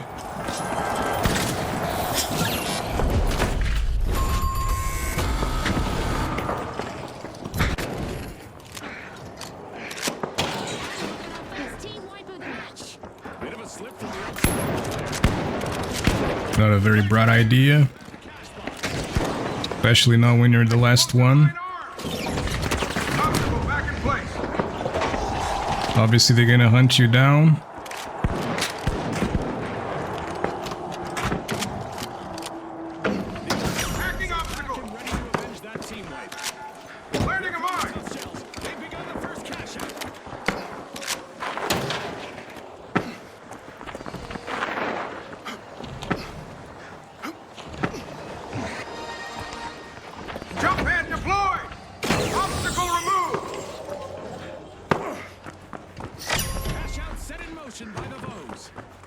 I think they're still there.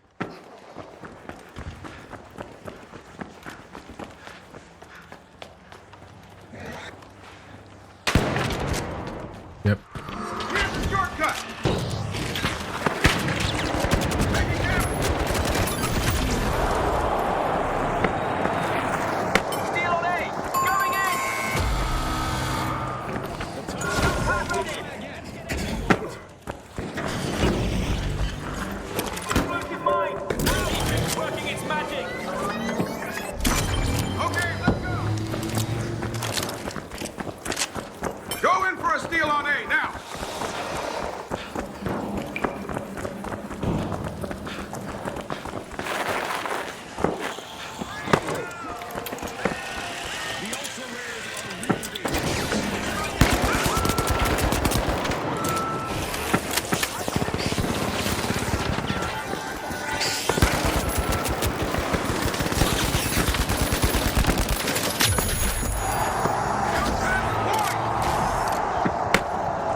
Nice.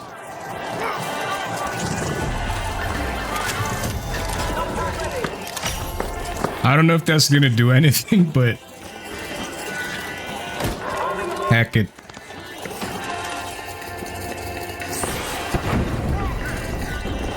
The experiment over here. Okay, that's ours.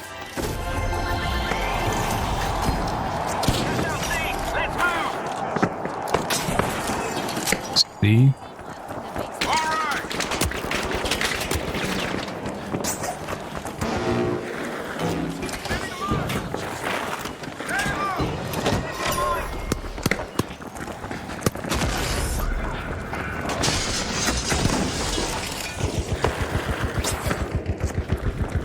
I stick with my team instead of going by myself.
God damn it.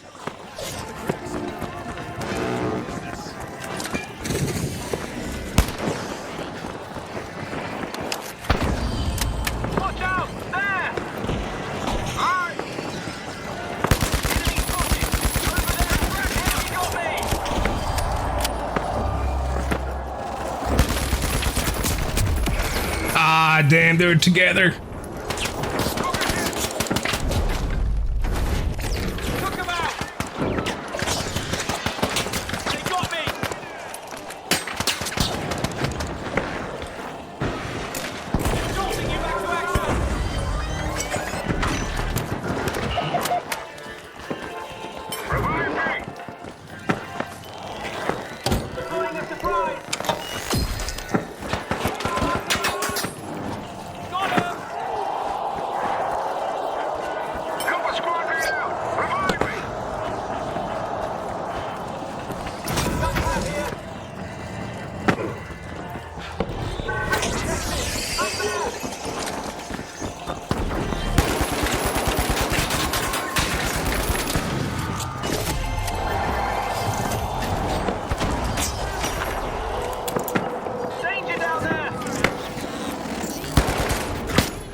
I just can't deal with swords, man.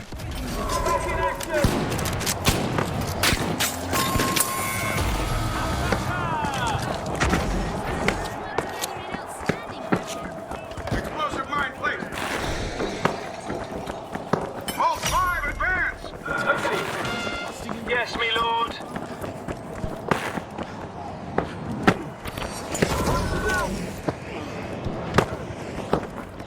Zip line up.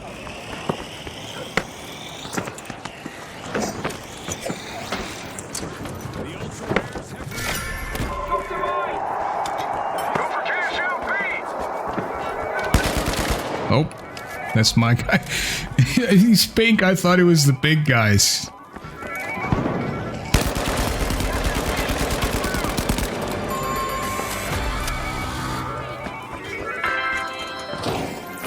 Cash box. You're mine. Understood.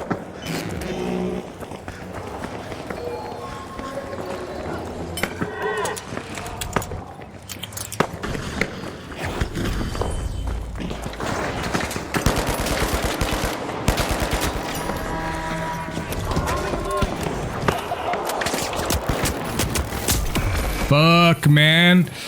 I wasn't speeding up. I was trying to run away. Fucking Smurfs everywhere, dude. Fucking annoying, brother. Setting a mine.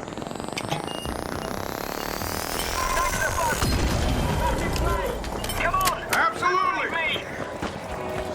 Enemy sonar.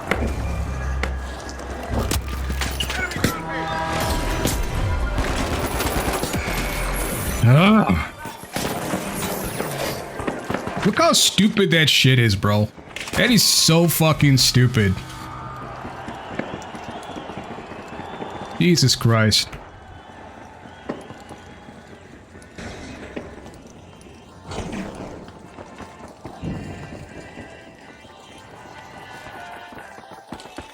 With only 30 seconds on the clock, the stakes couldn't be higher. It's crunch time. High pressure is on.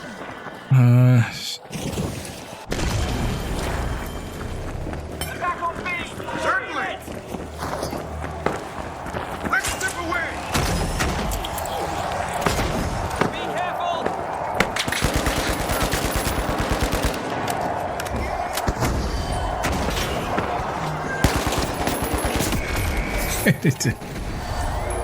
It's so stupid. Puts the tough shells in first. That is so dumb. Oh man.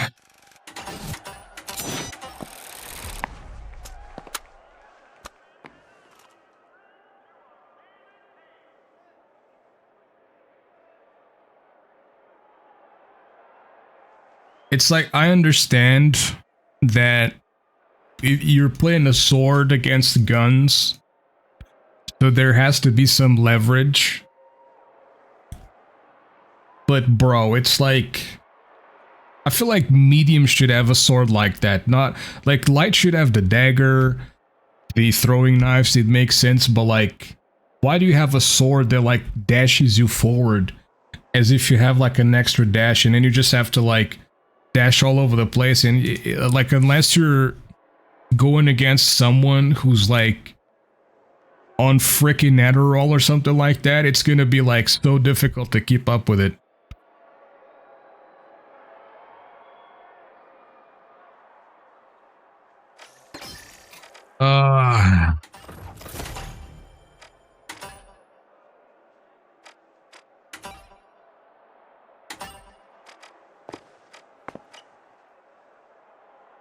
I guess I'll go heavy again. What's been working the most?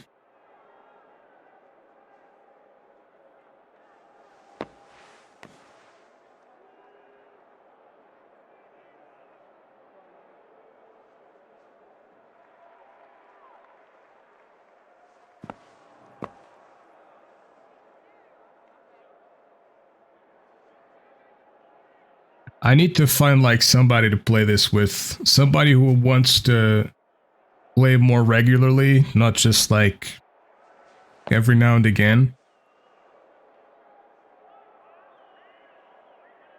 But the problem is like getting people into the finals. It's like, it's such a hard task. It's not that they don't try the game, it's just that when they try the game, they play for a little bit. And they're like, not for me. To an extent, I understand their perspective. The game is not for...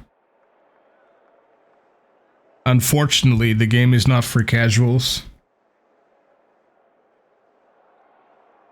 And if you just want to like casually play this, you can have fun, I guess, if you don't really mind losing and getting shit on all the time. But if you don't like getting pooped on all the time, this is definitely difficult for new players.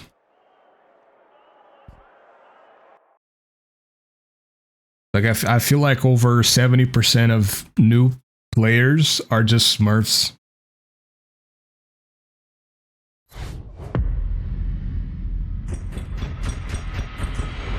Should straight up be bannable. That shit should, like, straight up be bannable. But I don't think it's against the rules. That's why I never report anybody for smurfing, because I legitimately don't think it's against the rules. Like, last stream they did, they were playing with someone from the dev team, from Embark. Oscar was, and the guy literally was on a Smurf account, like a fucking developer or whoever, whatever he does at the team, with a Smurf account. So like, nah. How, you know what I mean? There's no way you're against Smurfs. when even your own team is using Smurfs.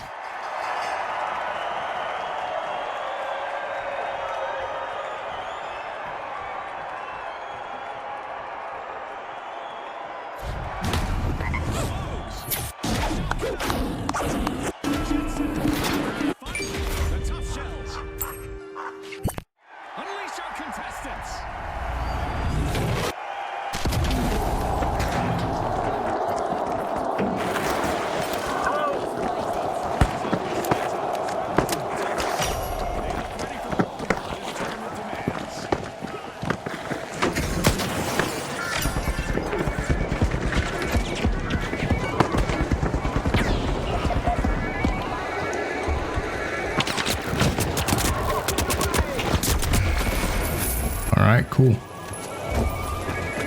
Great start. And there's another Smurf. It's nothing but Smurfs. This game is nothing but Smurfs, bro. I don't know, man. Like, if they don't do shit against this, at some point I might just like...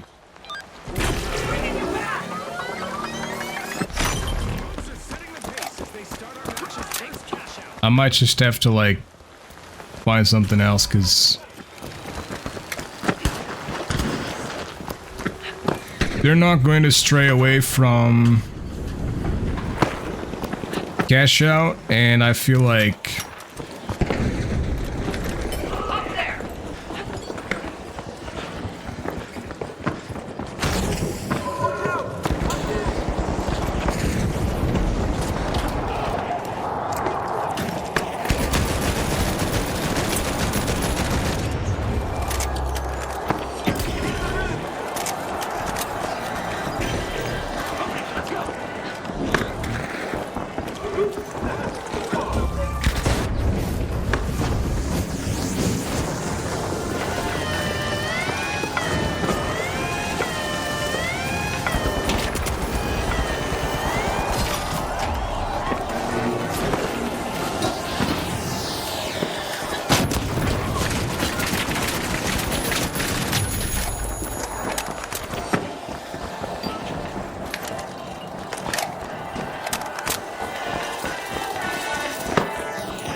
okay.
Nice.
Oh, it's all the way up there. Why?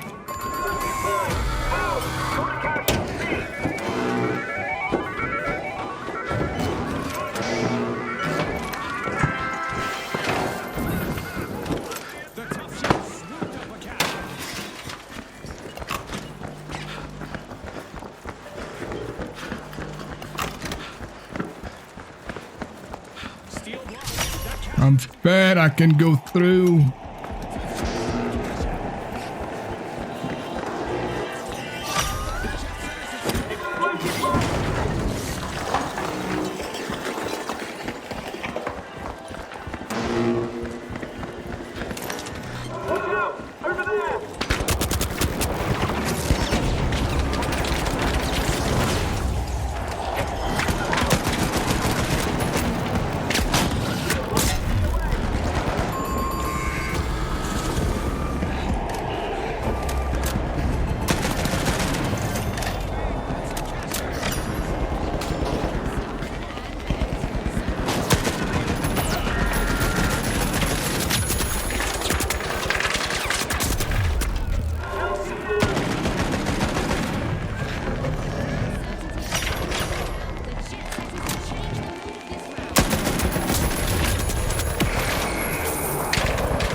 You win this, you win this, you win this. Look.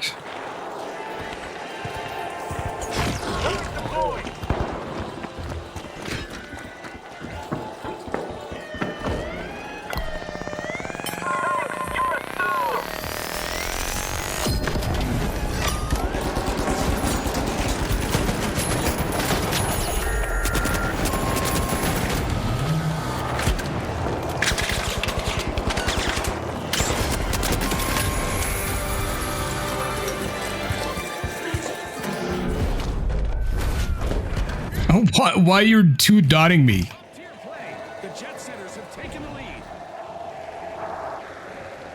You two dotting me for what, bro? Like I was dead there anyways. At least I took one out. What do you want about?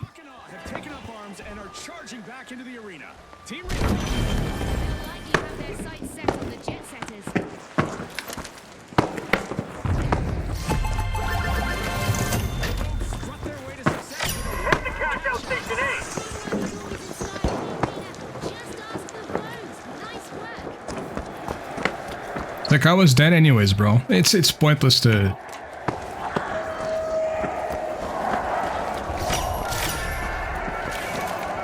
argue there.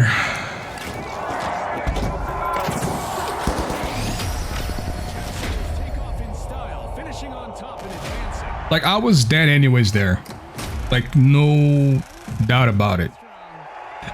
So I thought, okay, well, if I'm gonna die, because there's no way, there's two guys, they have a shield, there's no way I'm gonna escape this alive, so, you know, at least I take one out, and I thought maybe I could take both of them out, because the heavy was also kind of low, so that was my train of thought there. But yeah, okay. I mean, if you didn't understand it, that's fine. That's all good, but why are you giving bots and shit 2 dots?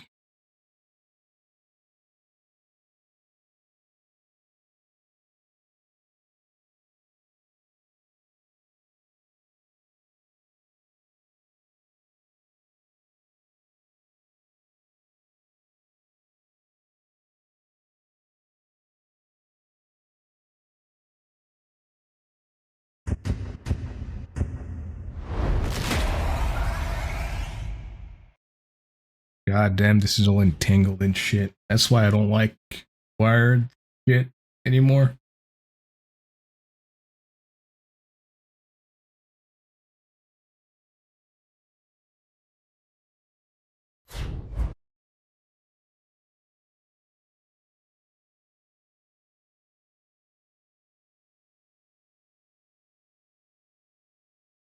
I'm a big fan of wireless. The problem with earbuds, wireless earbuds, is that the battery is horrible. I've had 3 pairs of wireless earbuds now, and the battery is like horrible. It's good for like, or it's within what they advertise for like maybe a week or 2. And then it just like goes from what they advertise as, like these JBL, for example, are advertised as like lasting 9 hours on one charge. It's bullshit. They last like 4 to 5 hours.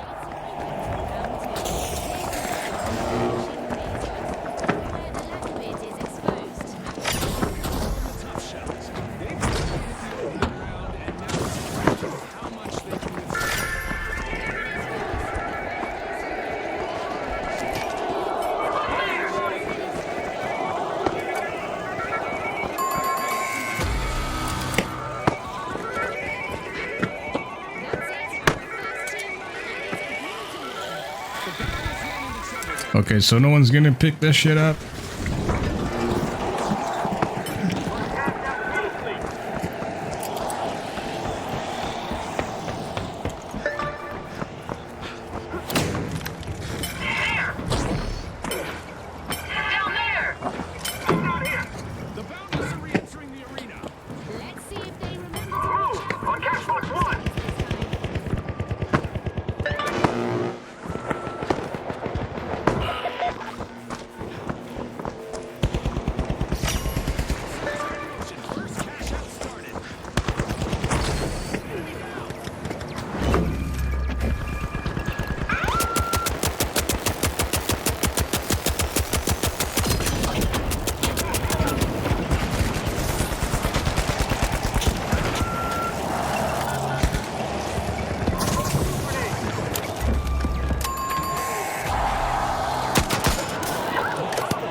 Alright, dude.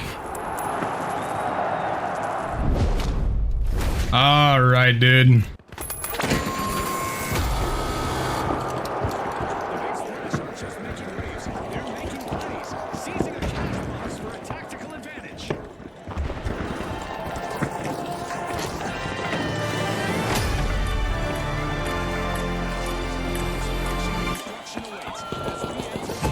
Ooh. So close. That was so fucking close.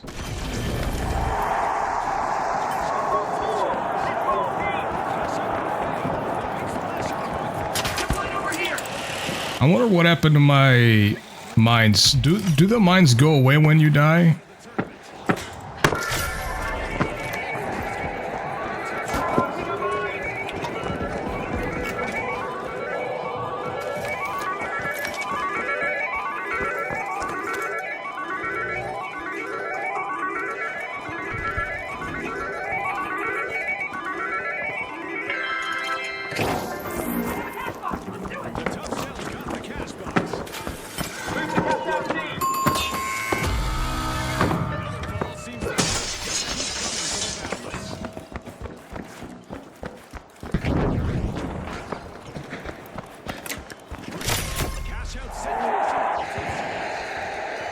Oh, it's all the way down here.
Nice.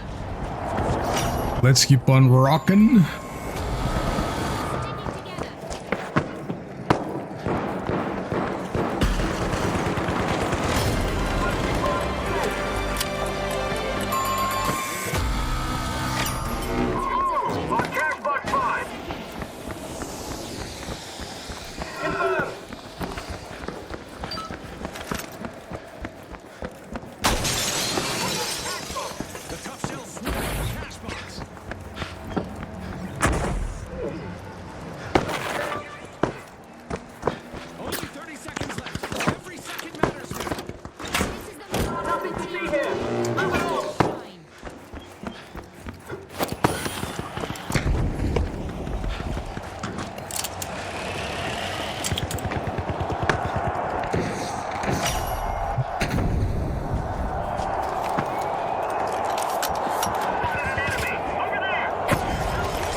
Okay, that's better.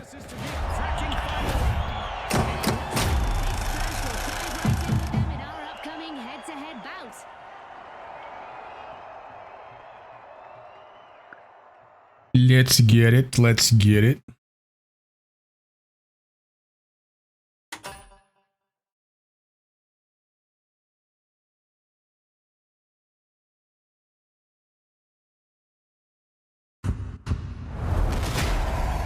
Who are these guys?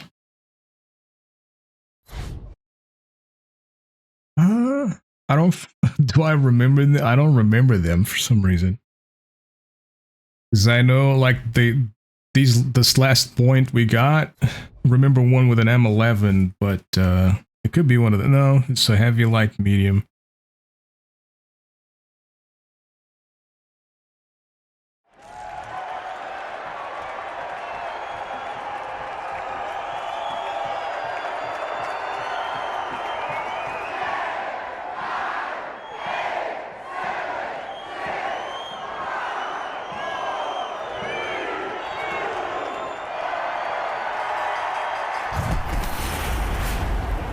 All right, man, we got this. We got this, bruh. The big splash versus the tough shells. Bruh, for real, no cap, bruh.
Where the fuck is this? Oh, okay.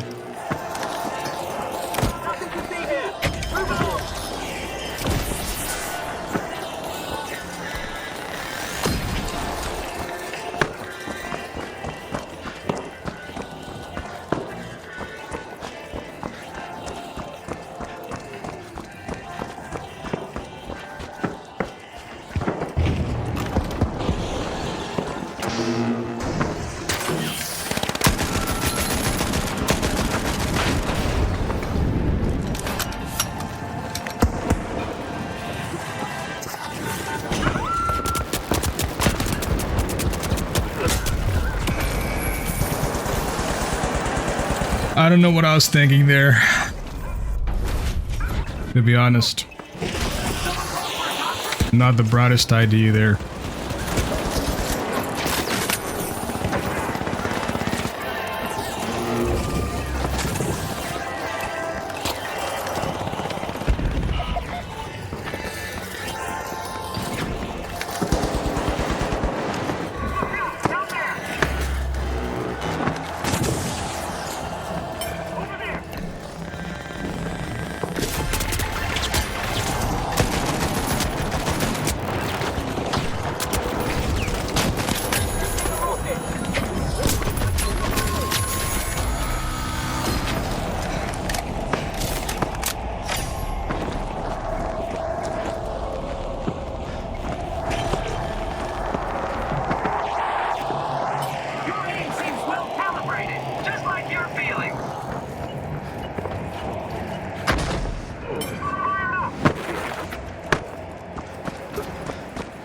Let's get it.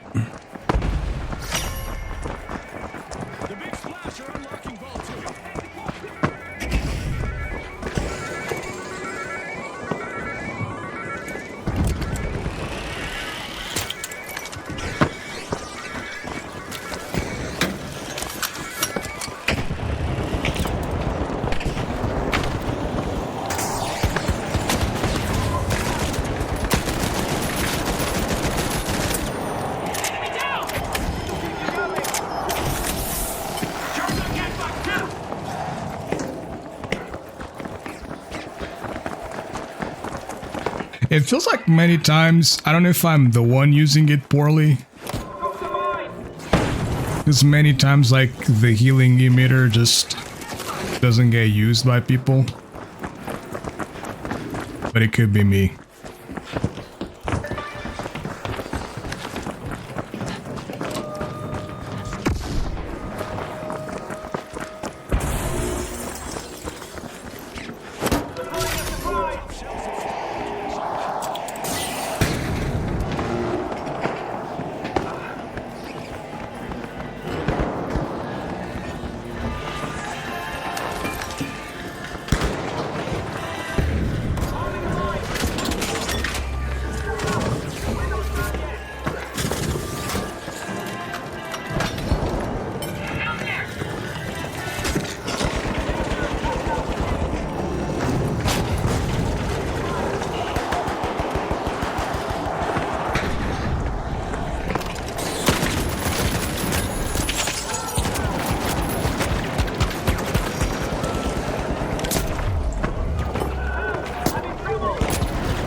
Nice. Okay, that was good.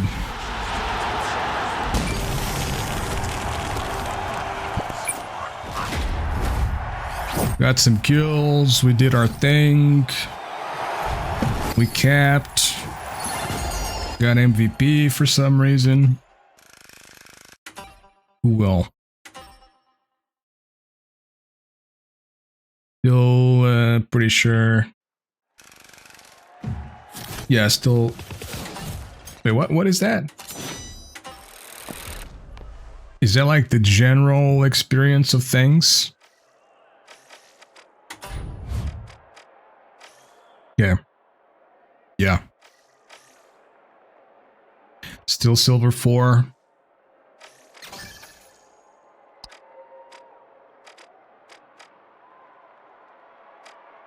Like I could, you know, maybe by myself, by grinding this shit out, I feel like I could maybe get to platinum.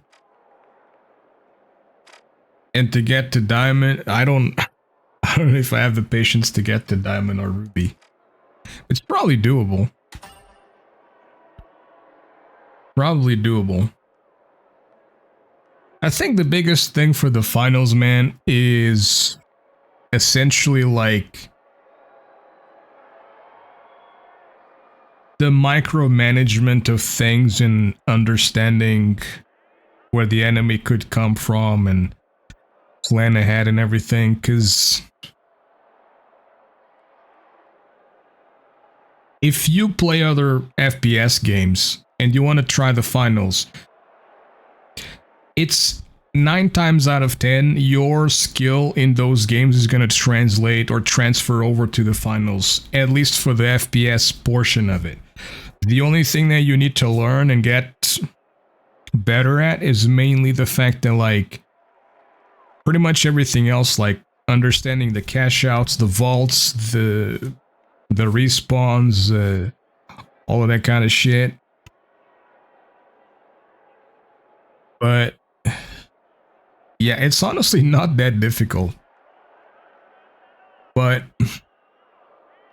when it's like this, where it feels like there is more teams out there. Yeah, that's, I figured. But when it's like this, that there's more randoms, it feels like anyways, it's way more tolerable and you have a chance of winning. But when you have those teams that, like, you know, they are super coordinated and shit, and well, when the season came out pretty much and I played it, like I played the 2 ranked matches, it was absolutely awful.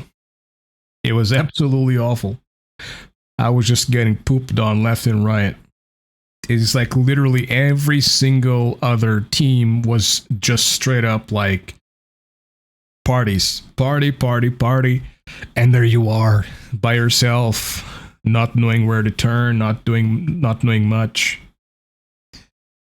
But it's not that difficult to, I mean,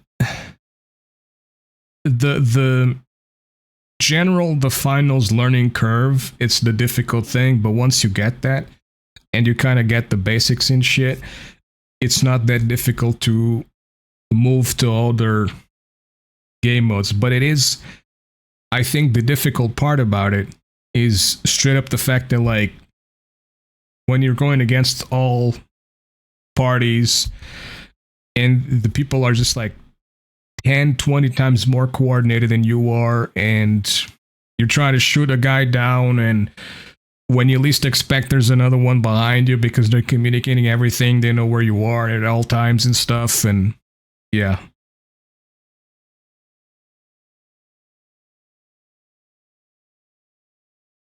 It's just, they have a good thing here, it's just they have to crack down on, like, Smurfs.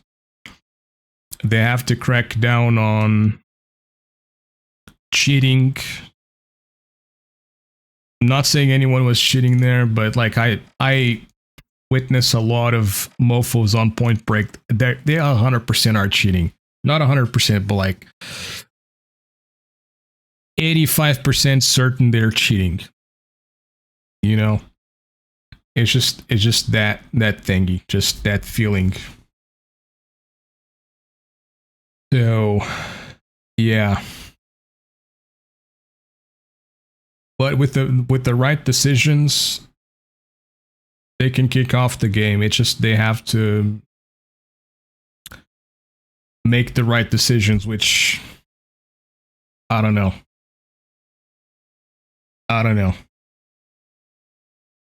If anyone knows, let me know if smurfing is like legitimately something against the TOS or against whatever rules they have for the finals, because if it is, I will start reporting people for smurfing, but I don't think it is. As far as I understand, it's totally fine to do it.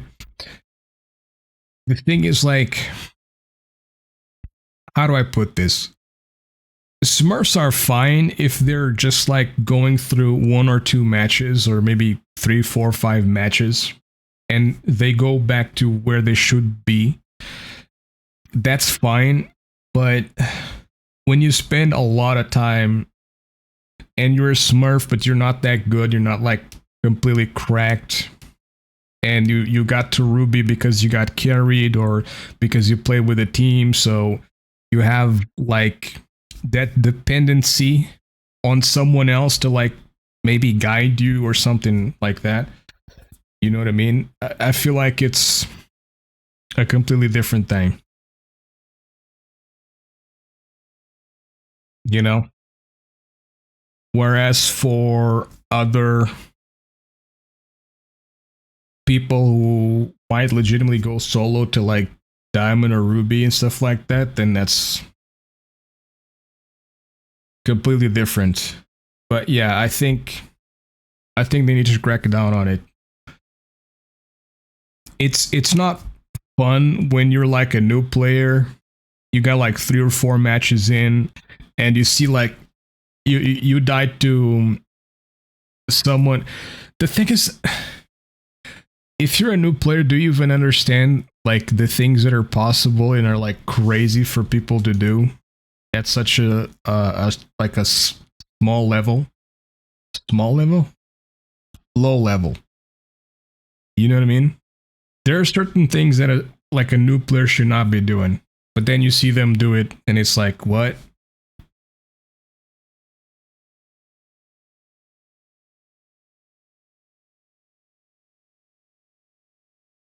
And it's also going to be one of those things where it's like, I keep complaining about it, but it's probably nothing's going to be done against it. But at the same time, it's like, it's a problem, dude.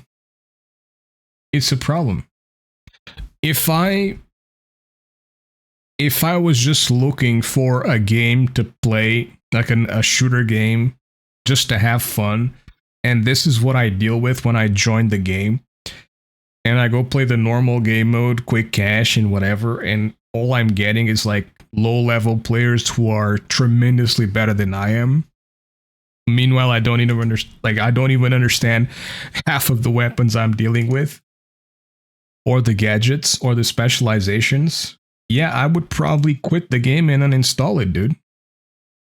You know what I mean? But that's literally what I did the first time I installed the finals. The first time I installed, I played a little bit, and then I said, you know what? I'm done with this. Like, I don't understand what's happening. It's too confusing. These people are killing me, like, faster than I can even say stop. Why would you say it's a shooter? But whatever, go along. And I just didn't know what was happening. I was like confused as shit, dude. I was like, what the hell? So I said, you know what? Screw this. I'm going to go back to Overwatch, because that I understand and I know how to play it. But this is, yeah, 100%, man. Like, I just uninstalled and didn't touch it for like a few more months. And then it was when Moist Critical and a few other people were making videos on the finals. I was like, oh, okay. Okay. I guess I'll give it another shot. And then I decided, you know, this time I'm actually going to give it a shot properly and not just quit as soon as like I find an inconvenience. I'm actually going to stick with it. So that's essentially what I decided to do. I'm glad I did. It's a fucking great game, bro. It's a great game, but they need to address the flaws of the game to make it even better, to make it good for people. It's like, you just need to make it so that when people join the game, they are not overwhelmed by shit and overwhelmed by people that have way more understanding of what's happening than they do as new players. I feel like that's one of the major things for new players to stick around, is like a balanced pacing, a balanced progression, a balanced understanding of what you're playing, so that you can actually move towards improving. You know what I mean? But either way,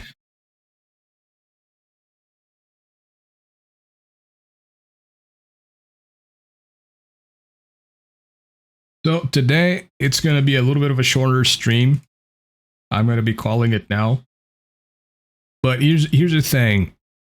Today was a weird day because last night I went to bed at a reasonable schedule, reasonable time. I fell asleep. I woke up at like 2 a.m. or something of sorts. Then I tried to fall asleep again. I couldn't fall asleep. So I stayed up. I stayed up throughout the whole night, and as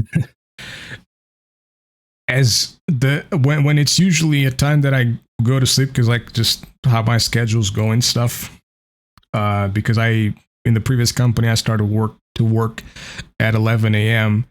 So I would basically go to bed at like 4 a.m. because it's like, you know, I have more than enough time to fall asleep, rest a little bit and stuff, and get up and start work. I would go to bed earlier if I had to go to the office, but besides that, I would just go to bed at 4 a.m. usually. But my system, I don't know what happened today or yesterday. For some reason, it went like, okay, you know what? You want to fall asleep at 4 a.m.? It's not going to happen. So it was like 7 a.m. I got off bed, came over to the PC, checked some things and whatnot. At midday, I ordered some food. I ate. And then I went to bed. And I fell asleep. And then I woke up at like 3-something p.m. because I got a call to provide some documents so that the contract could be sent to me. Fell asleep again. Woke up at like 7-something p.m. Checked that the contract was provided to me, signed the contract, and then I just stood up and I think it was like 9 p.m. or something. Yeah, 9-something p.m. is when I started stream. Yeah, but anyways, man, you know what I mean? Like it was a weird day. It was a very weird day. So today I want to try to like sort of rearrange my schedule, my sleep schedule, and tomorrow what I've been wanting to do is, while I still have free time, I wanted to stream earlier, you know what I mean? Start maybe at like 3 p.m., 4 p.m., something like that, and then go throughout the afternoon until like 11 or midnight or something like that. But sleep schedules has been all screwed up, so yeah. Anyways, anywho's, that's gonna be it. A lot of yapping, but I'm much of a yapper, so you know what I mean. But I appreciate anybody that dropped by while we did some ranked matches in the finals. I feel like we ended up pretty much in the same spot that we were when we started playing, but you know, it is the nature of the beast. Unfortunate, but it is what it is. So as I just said, tomorrow I want to try and do it like a little bit earlier and go throughout the afternoon and see how it goes. And tomorrow is also, it's Thursday, okay. So yeah. All right. Thank you. Appreciate anybody that dropped by. And if you'd like to, you know, be notified of future streams and all that kind of stuff, please hit the follow button. I would appreciate it very much. And feel free to come along. Feel free to just chill and stuff. That is my main goal here, is to make like a chill stream more than anything. So, yeah. And if you like, you can also check other channels. Like I got some YouTube channels and stuff. And today's video, when I started the stream reacting to that other video, it's probably going to go into my Eldritch Pig with 3 eyes, so that we got some shit going on there as well. And I'll probably start going along with some format like this. So yeah. All right, anyways, thank you very much, and I'll see you guys on the next one. Bye bye.